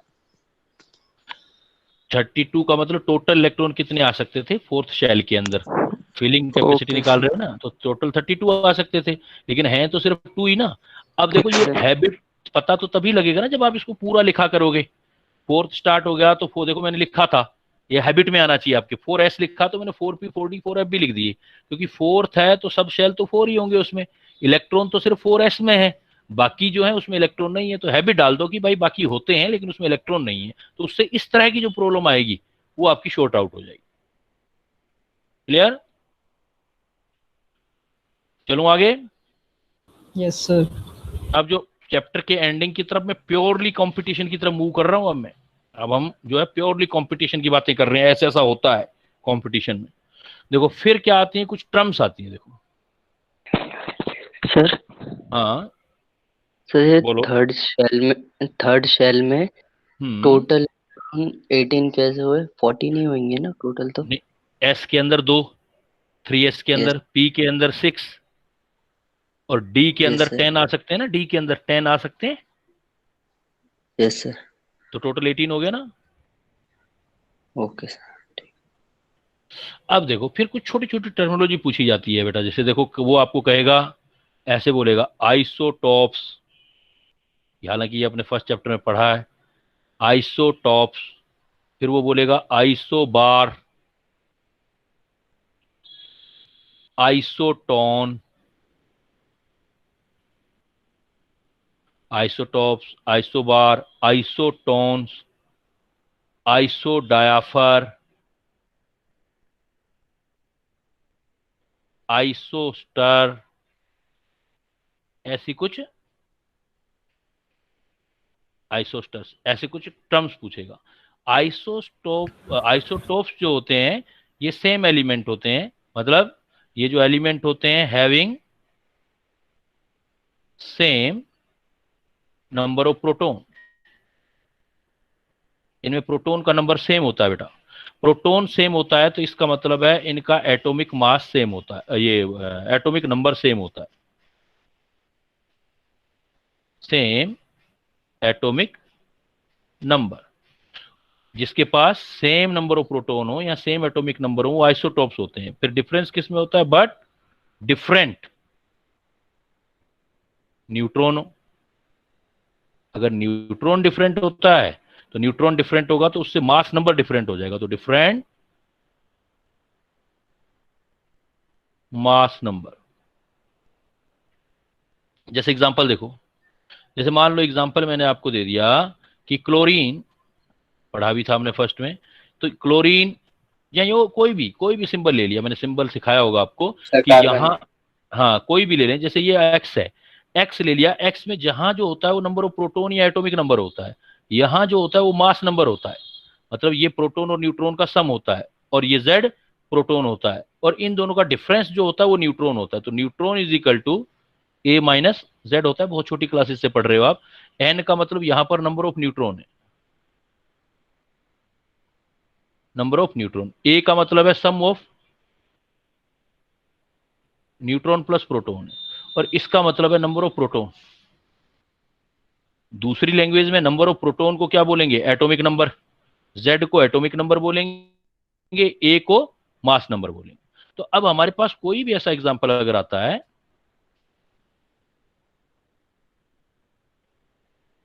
कोई भी इस तरह का एग्जांपल, जैसे कार्बन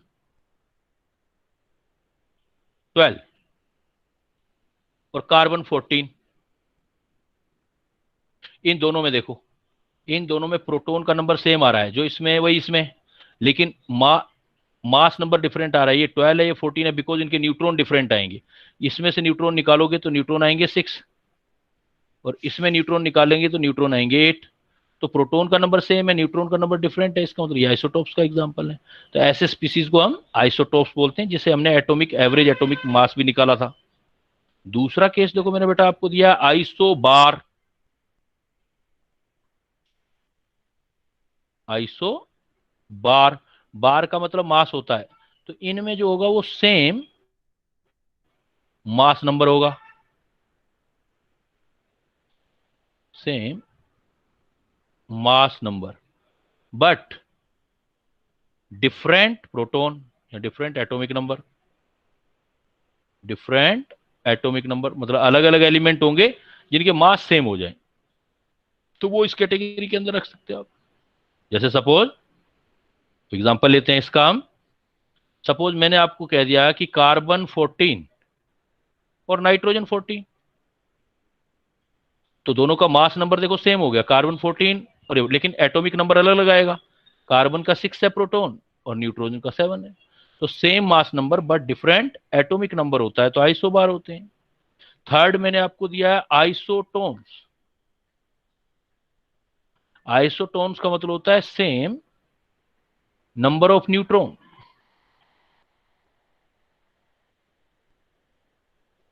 जिसमें न्यूट्रॉन का नंबर सेम हो but different atomic number. Atomic number different होगा बट आपका नंबर ऑफ न्यूट्रॉन सेम होगा। तो कैसे? देखो इसका एग्जांपल देखो, कोई जैसे कार्बन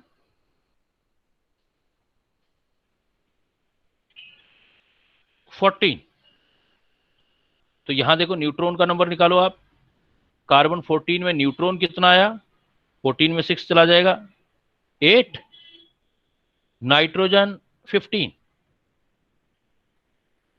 8। इसमें भी न्यूट्रॉन 8, लेकिन प्रोटॉन अलग अलग है, देखो न्यूट्रॉन सेम आ रहे हैं। तो ऐसी स्पीसीज को हम क्या बोलते हैं? आइसोटोन्स। आइसोटोन्स मतलब जिसमें न्यूट्रॉन सेम होगा, 15 माइनस 7, 8। जैसे जैसे हम नीचे की तरफ जाते जा रहे हैं, ज्यादा इंपॉर्टेंट टर्म्स आती जाएंगी। इसके बाद मैंने एक टर्म्स लिखी थी, देखो आइसोडायाफर्स। इसके बाद टर्मिनोलॉजी जो लिखा है हमने, वो लिखा है आइसो डायाफर्स। आइसोडायाफर्स क्या होगा? सेम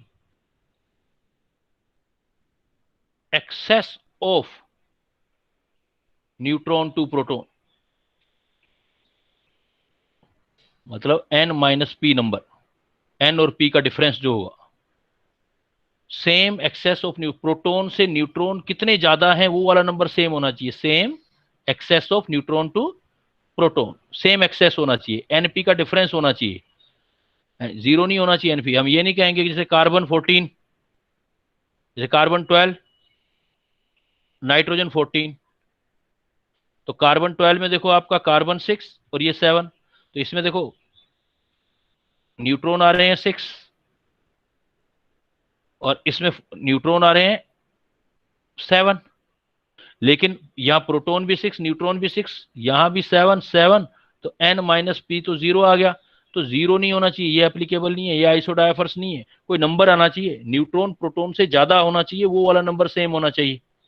न्यूट्रॉन प्रोटॉन से कितना ज्यादा है वो वाला नंबर सेम होना चाहिए। जैसे ये ले लेते हैं कार्बन 13, तो कार्बन 13 है, तो देखो न्यूट्रॉन कितना आ गया आपके पास 7, तो न्यूट्रॉन माइनस प्रोटॉन मतलब 7 माइनस 6, एक ज्यादा है प्रोटॉन प्रोटॉन से न्यूट्रॉन, तो n माइनस पी की वैल्यू 1 आ गई। अगर मैं यहां ले लेता हूं नाइट्रोजन 15 7, तो देखो यहां न्यूट्रॉन का डिफरेंस कितना आया, 15 में 7 गया 8, और न्यूट्रॉन के प्रोटॉन 7, नाइट्रोजन के प्रोटॉन 7 है, ये 8 है, तो न्यूट्रॉन प्रोटॉन एक्सेस कितना आया, ये एक्सेस होना चाहिए।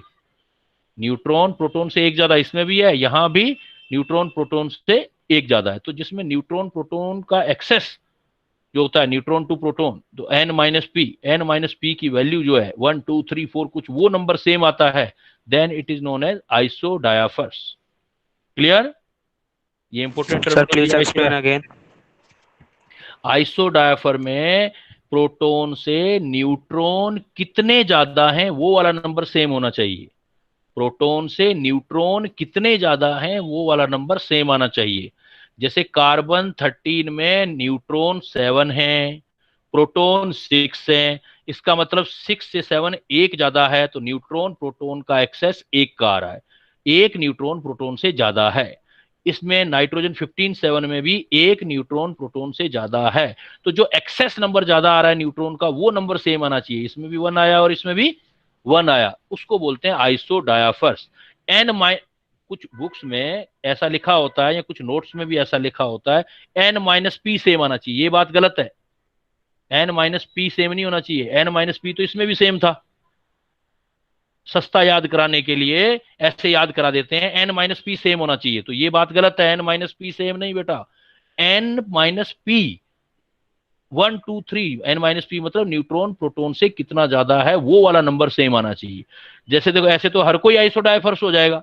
कार्बन में देखो carbon 12, nitrogen 14, n minus P का रेशो 0, इसमें भी एन माइनस पी का रेशो 0, इसमें भी एन पी रेशो तो 0, एन माइनस पी डिफरेंस तो दोनों में 0 आ रहा है, लेकिन ये आइसोडायफर्स नहीं है। आइसोडायफर्स के लिए n minus P excess same होना चाहिए, जैसे इसमें कार्बन और नाइट्रोजन। सर पोटेशियम में भी होगा, है पोटेशियम में भी होगा, पोटेशियम में, सर पोटेशियम में भी सर डिफरेंस बनी होता है ना। हाँ वो किसमें भी हो, किसी का भी आ सकता है वो तो आपको कपल दिए जाएंगे ना कि बताओ ये किसका कौन आइसोडायफर्स है, तो आइसोडायफर 1 आ जाए, 2 आ जाए, 3 आ जाए, लेकिन वो नंबर सब में बराबर आ जाए। मतलब मेरी बात को फिर ध्यान से सुन लो कि प्रोटॉन से न्यूट्रॉन के नंबर कितना ज्यादा है वो वाली वैल्यू सेम आती है, तो हम उसको आइसोडायफर बोलते हैं। डाई मतलब दो, एफर्स मतलब प्रोटॉन और न्यूट्रॉन, उनके नंबर का जो डिफरेंस है वो ज्यादा जो आ रहा है वो सेम होना चाहिए, तो उसको हम आइसोडायफर। सर अगर जो डिफरेंस है न्यूट्रॉन और प्रोटॉन का वो दोनों केस में 0 आ रहा है तो नहीं मानेंगे? तो वो नहीं मानेंगे बेटा, यही समझा रहा हूं मैं, यही पॉइंट बताना चाहता हूं मैं आपको। इसलिए मैं इसको नहीं तो सिंपली बोल देता ना, मैं कह देता न्यूट्रॉन और प्रोटॉन का डिफरेंस सेम आना चाहिए, लेकिन ये नहीं बोल रहा मैं, एन माइनस पी का डिफरेंस सेम नहीं कह रहा। इसलिए मैं क्या कह रहा हूं, न्यूट्रॉन और प्रोटॉन का डिफरेंस 0 से ज्यादा जो आएगा वो वाली वैल्यू सेम होनी चाहिए, या सिंपली वर्ड क्या है, एक्सेस ऑफ न्यूट्रॉन, प्रोटॉन से न्यूट्रॉन कितने ज्यादा हैं वो वाली वैल्यू सेम आनी चाहिए, same excess of neutron to proton. Clear? Yes sir. तो इसको बोलते हैं बेटा आइसोडायाफर्स। फिर देखो एक लिखा है मैंने आइसोस्टर्स,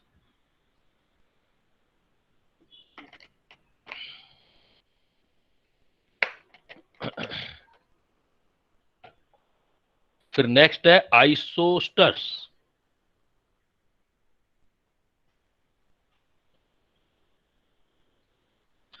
आइसोस्टर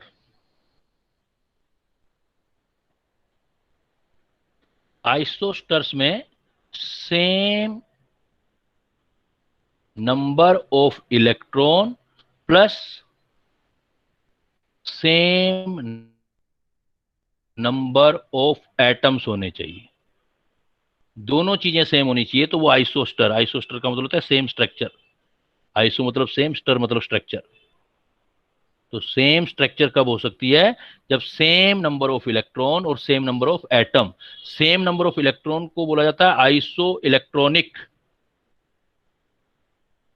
सेम इलेक्ट्रॉन होते हैं तो उसको iso electronic, same number of atom होता है तो उसको बोलते हैं सेम एटोमेटिसिटी।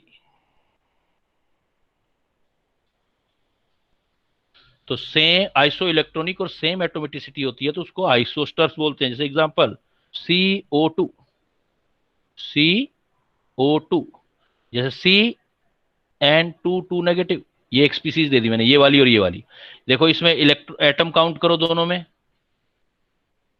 एक कार्बन दो ऑक्सीजन 3, इसमें भी एक कार्बन दो नाइट्रोजन 3, तो दोनों ही atom, number of atom same हो गया दोनों का। अब इसमें क्या इलेक्ट्रॉन काउंट करो, इलेक्ट्रॉन काउंट करोगे तो देखो कार्बन में 6, एक ऑक्सीजन में 8, 8 टू जा 16, 22। इसमें भी देखो नाइट्रोजन में कितना होता है, 7 टू जा 14, 14 और 6 ये आगे 20, और 2 नेगेटिव का मतलब 2 इलेक्ट्रॉन और बैठेगी 22। तो दोनों में एटम भी सेम है और इलेक्ट्रॉन भी सेम है, इसका मतलब इनकी स्ट्रक्चर भी सेम होगी, ये दोनों आइसोस्टर्स होंगे। इनकी स्ट्रक्चर भी बनाओगे तो सेम बनेगी, जैसे कार्बन डाइऑक्साइड की आगे चल के अभी स्ट्रक्चर तो सीखी नहीं है हमने, ऐसी बनती है तो इसकी भी ऐसी ही बनेगी, दूसरी वाली स्पीसीज की स्ट्रक्चर भी 4 जैसे आ जाएगा, 1 1 ऐसी ही बनेगी। तो अभी तो आप इतना ध्यान रखो, आइसोस्टर्स, क्योंकि in the beginning of 11th class में अभी तो आप आइसोस्टर्स सेम नंबर ऑफ इलेक्ट्रॉन और सेम नंबर ऑफ एटम्स होते हैं तो वो आइसोस्टर्स बोलते हैं, उसको हम आइसोस्टर्स बोलते हैं। Clear?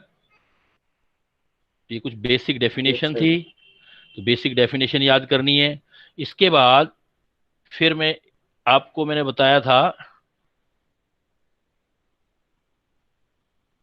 Representation of N orbital. मैंने आपको कहा था कि ऑर्बिटल का रिप्रेजेंटेशन है, तो ये हम करते हैं साई से, साई इस सिंबल से करते हैं, और इस सिंबल से ही डिराइव हुए हैं 3 quantum number, principal quantum number NLM। तो इसका रिप्रेजेंटेशन ऐसे किया जाता है बेटा, साई NLM। जैसे मैंने एग्जांपल लिख दिया, मैंने कह दिया कि साई 420, तो आपको ये ऑर्बिटल रिकॉग्नाइज करना है कौन सा ऑर्बिटल है। तो एक्चुअल में साई, ये जो 3 वैल्यू हैं ये N, L और M की हैं, principal quantum number, azimuthal quantum number और magnetic quantum number. N is equal to कितना आ गया 4, तो प्रिंसिपल क्वांटम नंबर आ गया 4, सेकंड वाली L की वैल्यू होती है, तो L इज इक्वल टू बेटा है 2, 4D। तो इसका मतलब D हो गया ये। फिर देखो M की वैल्यू 0 है, तो कौन सा D है जिसकी वजह, गुड बेटा, तो D Z²। तो ओवरऑल ऑर्बिटल कौन सा आ गया हमारे पास, देखो इससे रिकॉग्नाइज हो गया ऑर्बिटल 4DZ², ये वाला ऑर्बिटल 4DZ²। तो ऐसा लिखा हुआ आ जाए तो समझना ये जो ये कोड छिपे हुए ना ये NLM में 3 क्वांटम नंबर हैं, इसलिए तो हमने बोला था ये 3 क्वांटम नंबर क्वांटम मैकेनिक्स से रिलीज हुई हैं, वहां से निकली हैं। एक आपको थोड़ा सा आइडिया मैं इसका दे देता हूं,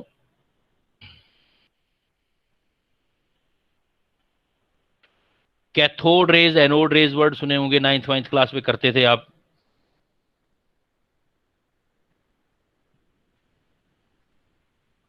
एक होती है कैथोड रेज, ये कैथोड रेज जो होती हैं ये है, आप बोल सकते हो stream of electrons, stream of electrons होती हैं, इलेक्ट्रॉन का एक स्ट्रीम है पूरा जो मूव करता है, उसको कैथोड रेज बोलते हैं। मतलब कैथोड रेज क्या है, इलेक्ट्रॉन ही है, स्ट्रीम ऑफ इलेक्ट्रॉन्स। तो स्ट्रीम ऑफ इलेक्ट्रॉन है, और ये जो स्ट्रीम ऑफ इलेक्ट्रॉन है तो नेगेटिवली चार्ज होगी ना, इलेक्ट्रॉन आगे तो इलेक्ट्रॉन जो है नेगेटिवली चार्ज है, नेगेटिव चार्ज पार्टिकल की स्ट्रीम होगी इसका मतलब ये। तो नेगेटिवली चार्ज स्ट्रीम होगी तो ये क्या करती है, ये जो होती है ओरिजिनेट होती है, ये निकलती जो है ओरिजिन फ्रॉम जो होता है कैथोड से होता है, और पॉजिटिव पोल मतलब एनोड की तरफ जाती है, originated from cathode and move toward, क्योंकि नेगेटिव है तो पॉजिटिव की तरफ जाएंगी, मूव टुवार्ड एनोड, एनोड की तरफ जाते हैं। कैथोड कैसा भी हो उससे कोई फर्क नहीं पड़ता, क्योंकि इलेक्ट्रॉन जो है वो सारे के सारे एक जैसे पार्टिकल हैं। तो इसलिए ये क्या होता है, इसका जो कैथोड रेज का जो स्पेसिफिक चार्ज बोलते हैं, कई बार हम वर्ड बोलते हैं स्पेसिफिक चार्ज। स्पेसिफिक चार्ज का मतलब होता है चार्ज अपॉन मास। तो specific charge of cathode raise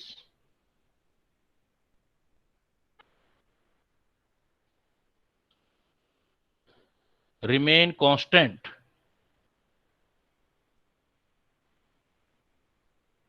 वो सेम रहता है, रिमेन कांस्टेंट। ये कुछ प्रॉपर्टी है। होता क्या है एक्चुअल में कि जब आप सपोज ये कैथोड रेज ग्लास की ट्यूब में आप बनाते हो, तो ये ग्लास का ट्यूब लेते हो ऐसे, उसमें हम हाई वोल्टेज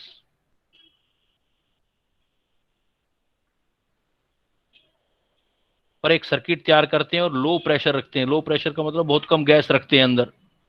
तो यहां पर हम कुछ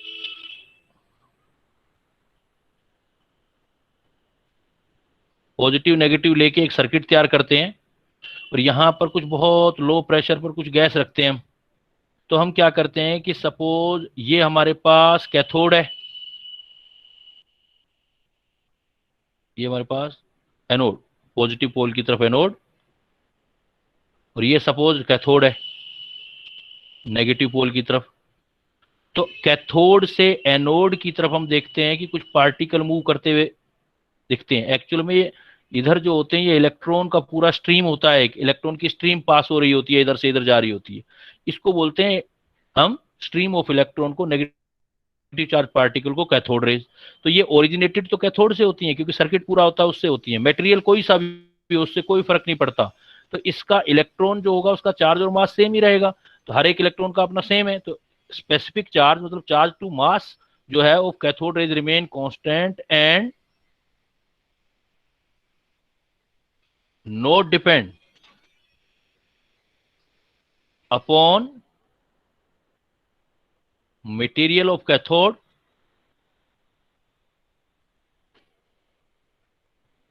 and gas filled in tube।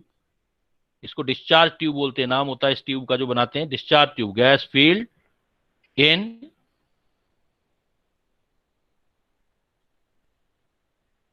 Discharge tube.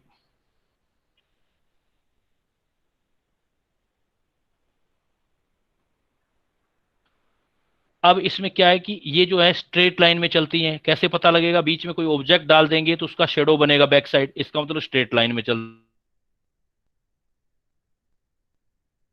अगर कोई यहां पर हम पैडल रख देंगे तो ये क्या करते हैं, उस स्लाइड पैडल को मूव करने लग जाती है। इसका मतलब ये जो है मटेरियल पार्टिकल है, मास है इनका, कुछ थोड़ा बहुत ही सही लेकिन थोड़ा बहुत मास है। अगर इसमें इलेक्ट्रिक या मैग्नेटिक फील्ड लगा देंगे तो पॉजिटिव पोल की तरफ मूव कर जाएंगी, इसका मतलब ये नेगेटिव पार्टिकल है, तो इसके पॉइंट भी आ जाएंगे। तो क्या क्या पॉइंट आ जाएंगे, मूव्स इन स्ट्रेट लाइन। दूसरा पॉइंट क्या आ जाएगा, rotate the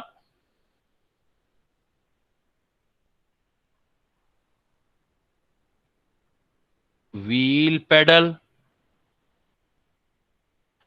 and move toward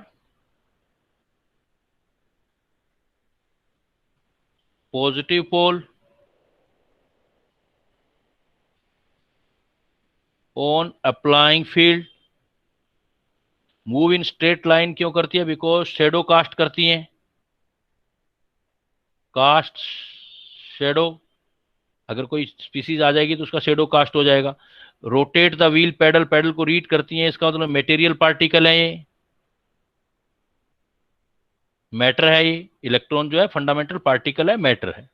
तो इस टाइप से इनका डिस्कवरी हुआ था, जो ये प्रैक्टिकल किया था। तो थोड़ा बहुत हिस्टोरिकल नॉलेज है वो आपको होना चाहिए। हाँ बोलो सर व्हील पैडल क्या होता है? कोई भी हल्की सी चीज रख दें, पैडल रख दें, जैसे चक्री सी नहीं रखते अपने, चक्री हवा में घूमती है, तो ऐसा कोई भी पैडल रख दें, उसी को व्हील पैडल बोलते हैं। कोई चक्कर रख दो बीच में, ऐसे रख दोगे ना कोई हल्का सा बीच में ऐसे, तो घूमने लग जाएगा क्योंकि ये इस पर प्रेशर डालेगा। Okay sir. सर ये ऑन ऐसे ही अप्लाइंग के बाद क्या लिखा है? ऑन अप्लाइंग फील्ड, कोई सा फील्ड लगा दें, इलेक्ट्रिक या मैग्नेटिक।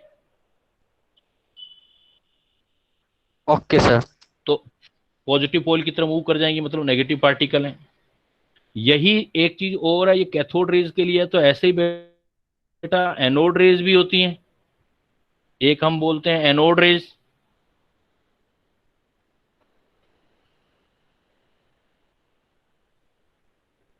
एनोड रेज को कैनाल रेज भी बोलते हैं।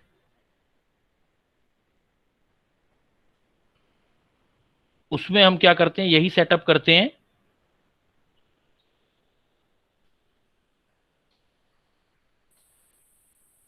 और उसमें हम एक कैथोड जो होते हैं परफोरेटेड कैथोड डाल देते हैं, मतलब जिसमें पोर्स होते हैं, पोर्स वाले कैथोड को बोलते हैं परफोरेटेड कैथोड। ये पॉजिटिव पोल एनोड है, ये कैथोड है। और यहां पर कोई गैस भर देते हैं हम। तब हम क्या करते हैं कि भाई वो तो होता ही होता है, जो पहले वाला जो है रेज तो इधर भी मूव कर रही होती है, लेकिन कुछ इधर भी रेज जा रही होती है, लेकिन इधर जो रेज जा रही होती है वो पॉजिटिव पार्टिकल जा रहे होते हैं, एक्चुअली में न्यूक्लियस जा रहे होते हैं। पॉजिटिव पार्टिकल इधर से इधर मूव करते हैं और यहां से क्रॉस करके ये ऐसे आ सकते हैं। मतलब वो डिपेंड करेंगे गैस पर। अगर मान लो गैस है हाइड्रोजन, तो उसमें जो पार्टिकल पॉजिटिव पार्टिकल होंगे वो हाइड्रोजन का न्यूक्लियस होगा। अगर गैस है हीलियम, तो पॉजिटिव पार्टिकल हीलियम के पार्टिकल होंगे, जो हीलियम है उसके पार्टिकल मूव करेंगे। तो ये जो है ये सबका अलग अलग होंगे, ये मास अलग अलग आएगा, लेकिन एक सिंपल मल्टीपल में आएगा। इसलिए हम कहते हैं कि हाइड्रोजन में एक प्रोटॉन होता है, हीलियम में 2 प्रोटॉन होते हैं, इसका सिंपल मल्टीपल आता है, लेकिन वैल्यू अलग अलग आएगी। तो इसलिए आप क्या बोलोगे कि भाई बाकी सब सिमिलर है, बस 2 ही फर्क है, मतलब ये भी स्ट्रेट मूव करेंगी, रोटेट करेंगी व्हील पैडल को। फर्क कितना होगा, ये move toward positive pole applying field, because ये खुद पॉजिटिव पार्टिकल हैं, तो ये मूव करते हैं move toward negative pole.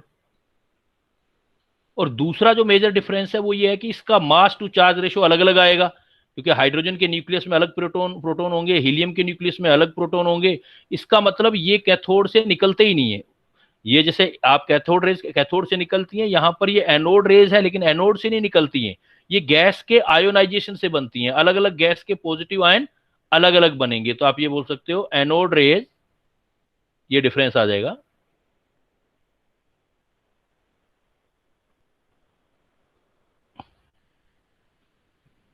Anode rays are formed from ionization of gas. Anode rays are formed from ionization of gas. So their specific charge मतलब क्या पढ़ा, charge to mass are different for different gases.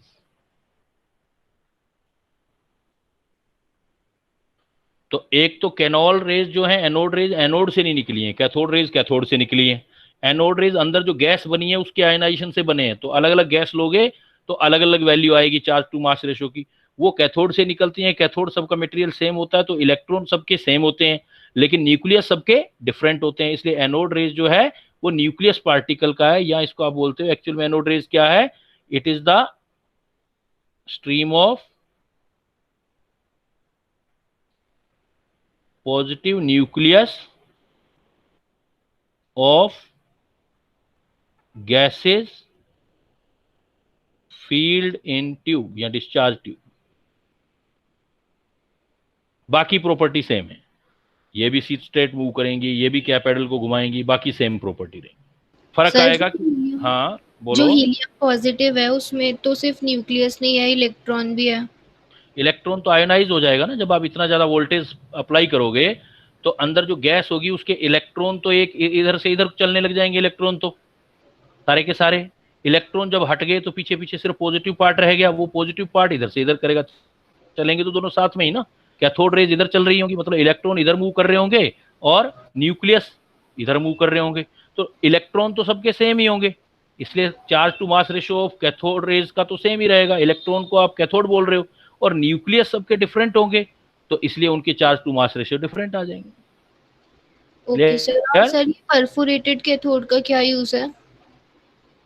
कुछ नहीं, इसको cross कर जाएगा ना, cathode को क्रॉस कर जाएगा, ये पॉजिटिव पार्टिकल नेगेटिव पोल की तरफ आएगा, इनको अंदर से बाहर चला जाएगा, जिससे हम यहाँ पर कुछ लगा के प्रैक्टिकल करके देख पाएंगे कि यहाँ भी कुछ रेज बन रही हैं नहीं बन रही हैं। उसका पता हमें ग्लो से चलता है, वो जाके यहाँ टकराएंगी तो ग्लो होगा, ग्लो से पता लगेगा कि इधर से भी कुछ आ रहा है, वो प्रैक्टिकल जब किया था, because I told you already कि it is the importance, historical importance, only sir छोटी क्लासेस से पढ़ रहे हैं तो थोड़ा सा आइडिया होना चाहिए, बाकी क्वेश्चंस वगैरह तो कोई इतना आता नहीं है, कई सालों से देख रहा हूं मैं, लेकिन नॉलेज होना चाहिए, बाई चांस आ जाए, छोटी सी बात है। क्लियर? Yes sir. और सर ये जो कैथोड का नेचर होगा उस पे तो नहीं डिपेंड करेंगे ना? नहीं कैथोड या नहीं एनोड नहीं करेगा, नेचर पे? हाँ, क्योंकि एक्चुअली ये कैथोड या एनोड से निकल ही नहीं रहे हैं, ये कहाँ से बन रहे हैं, देखो, form from gas ionization of gas से, तो जो गैस करेंगे उसी से बनेगा वो, तो उसका हाइड्रोजन लोगे तो हाइड्रोजन का बनेगा, हीलियम लोगे तो हीलियम, कोई और गैस लोगे तो कोई और बनेगा, इसलिए कैथोड की नेचर वगैरह पे डिपेंड नहीं करेगी। Okay, thank you sir. ठीक है बेटा, thank you, see you very soon for next lesson. आपका एक डीपीपी रह गया, उसको मैं डाल दूंगा, और तभी देखते हैं, अभी आपका टेस्ट भी आ जाएगा। सर ये वो सर ये सो देर के बाद क्या लिखा है? हाँ? सो देर के बाद क्या लिखा है? ये जो लाइन है फ्रॉम आयोनाइजेशन ऑफ गैस के बाद जो सो देयर लिखा है। So their charge to mass ratio है ना, ये चार्ज और मास का, जिसको आपने स्पेसिफिक चार्ज बोला है, so their charge to mass ratio है ये, आर डिफर। हाँ सर ये टेस्ट के लिए सिलेबस क्या है? एटॉमिक स्ट्रक्चर कंप्लीट आएगा, और कुछ Complete? पार्ट जो है, हाँ, एटॉमिक स्ट्रक्चर प्लस वो भी आएगा आपका, मैंने बोला था ना कंबाइन दूंगा इसमें, कौन सा मोल सर? कंसेप्ट, मोल वाला, 25 ओके सर, मोल। 10 से 25% मोल concept, 75% atomic structure. Okay sir. Sir हाँ बेटा बोलो। सर जब मैग्नेटिक फील्ड अप्लाई कर देते हैं इन रेज पे, तो इनका कोई मूवमेंट होता है ना पैराबोलिक और सर्कुलर पाथ पे? तो डिफ्लेक्ट हो जाएंगे ना, ऐसे ऐसे ऐसे चली जाएंगी, जिस तरफ पोल होगा उस तरफ मूव कर जाएंगे। होता है उनकी रेडियस का? वो बेटा वो अपने फिजिक्स में करते हैं, या केमिस्ट्री में नहीं करते, वो कैसे निकालते हैं, क्या करते हैं, यहाँ तो सिर्फ इंट्रो दिया ना मैंने, इसलिए थोड़ा सा आपको इंट्रो दिया यहाँ पर। ओके ठीक है बेटा, लीव करूँ अब? सर मेरे को आपका हाँ बोलो। सर जो क्वेश्चंस का आंसर रॉन्ग दे रखा है वो टेस्ट में अगर हम करेक्ट ऑप्शन चुनेंगे तो उसको रॉन्ग आंसर्स में तो काउंट नहीं किया जाएगा बेटा ये आपको ज्यादा बेटर, उसमें तो आपको ज्यादा बेटर वहां से पता लगेगा, मतलब जो आपका रिजल्ट आता है ना जहाँ से, उस पे डाल दो आप, हाँ उस पे डाल दो, क्वेरी डाल दो सर, क्योंकि ऐसा हो रहा है। हाँ मैं समझ गया आपकी बात, कि उससे फिर क्या है कि आंसर तो गलत है, लेकिन हमारा तो एक क्वेश्चन का नंबर कम हो गया ना। I understand that. तो आप एक तो उसमें जरूर डाला करो जो आपका वो होता है, कि जिसमें ये लिखा होता है ना आपका, जो उसमें क्या बोलते हैं कि आपका एक फीडबैक होता है कि कौन से वाला क्वेश्चन, एक तो वहां उसमें जरूर डालो, और दूसरा क्या है कि जहां से आपके चेक वेक होके मार्क्स वार्क्स आते हैं उनको मेल कर दो या मैसेज कर दो उनको कि ये कैसे होगा, उन मार्क्स को कैसे एडजस्ट करते हो आप। ठीक है बेटा? सर ठीक है सर। एक्चुअली सर मैं न्यू एडमिशन है तो मैं चैप्टर 1 कर रहा हूँ, तो सर मेरे को थोड़े से डाउट्स आ रहे हैं, तो सर आपका नंबर चाहिए एक बार डाउट क्लियर करने के लिए। अच्छा, उसमें ना अभी कुछ स्टूडेंट और भी हैं, तो जिनका जितना चैप्टर छूट गया ना वो सारा मैं करवा दूंगा उनको। आप एक बार फोकस नए चैप्टर से, साथ में थे आप? नहीं सर, नए चैप्टर में मिड में था, बट वो मैंने कर रहा हूँ कवर अब सेकंड चैप्टर तो। अच्छा, फिर भी अगर आपको प्रॉब्लम हो तो मैं नंबर शेयर ही कर रखा है सबसे, 9929191327, व्हाट्सएप पे अपना क्वेश्चन डाल देंगे आप, फिर जैसे ही मुझे टाइम मिलेगा तो उसका आपको आंसर भेज दिया। दोबारा रिपीट कर दीजिए। 9929191327। Okay sir, okay sir. ठीक है बेटा? Okay sir, thank you. Okay बेटा, थैंक यू।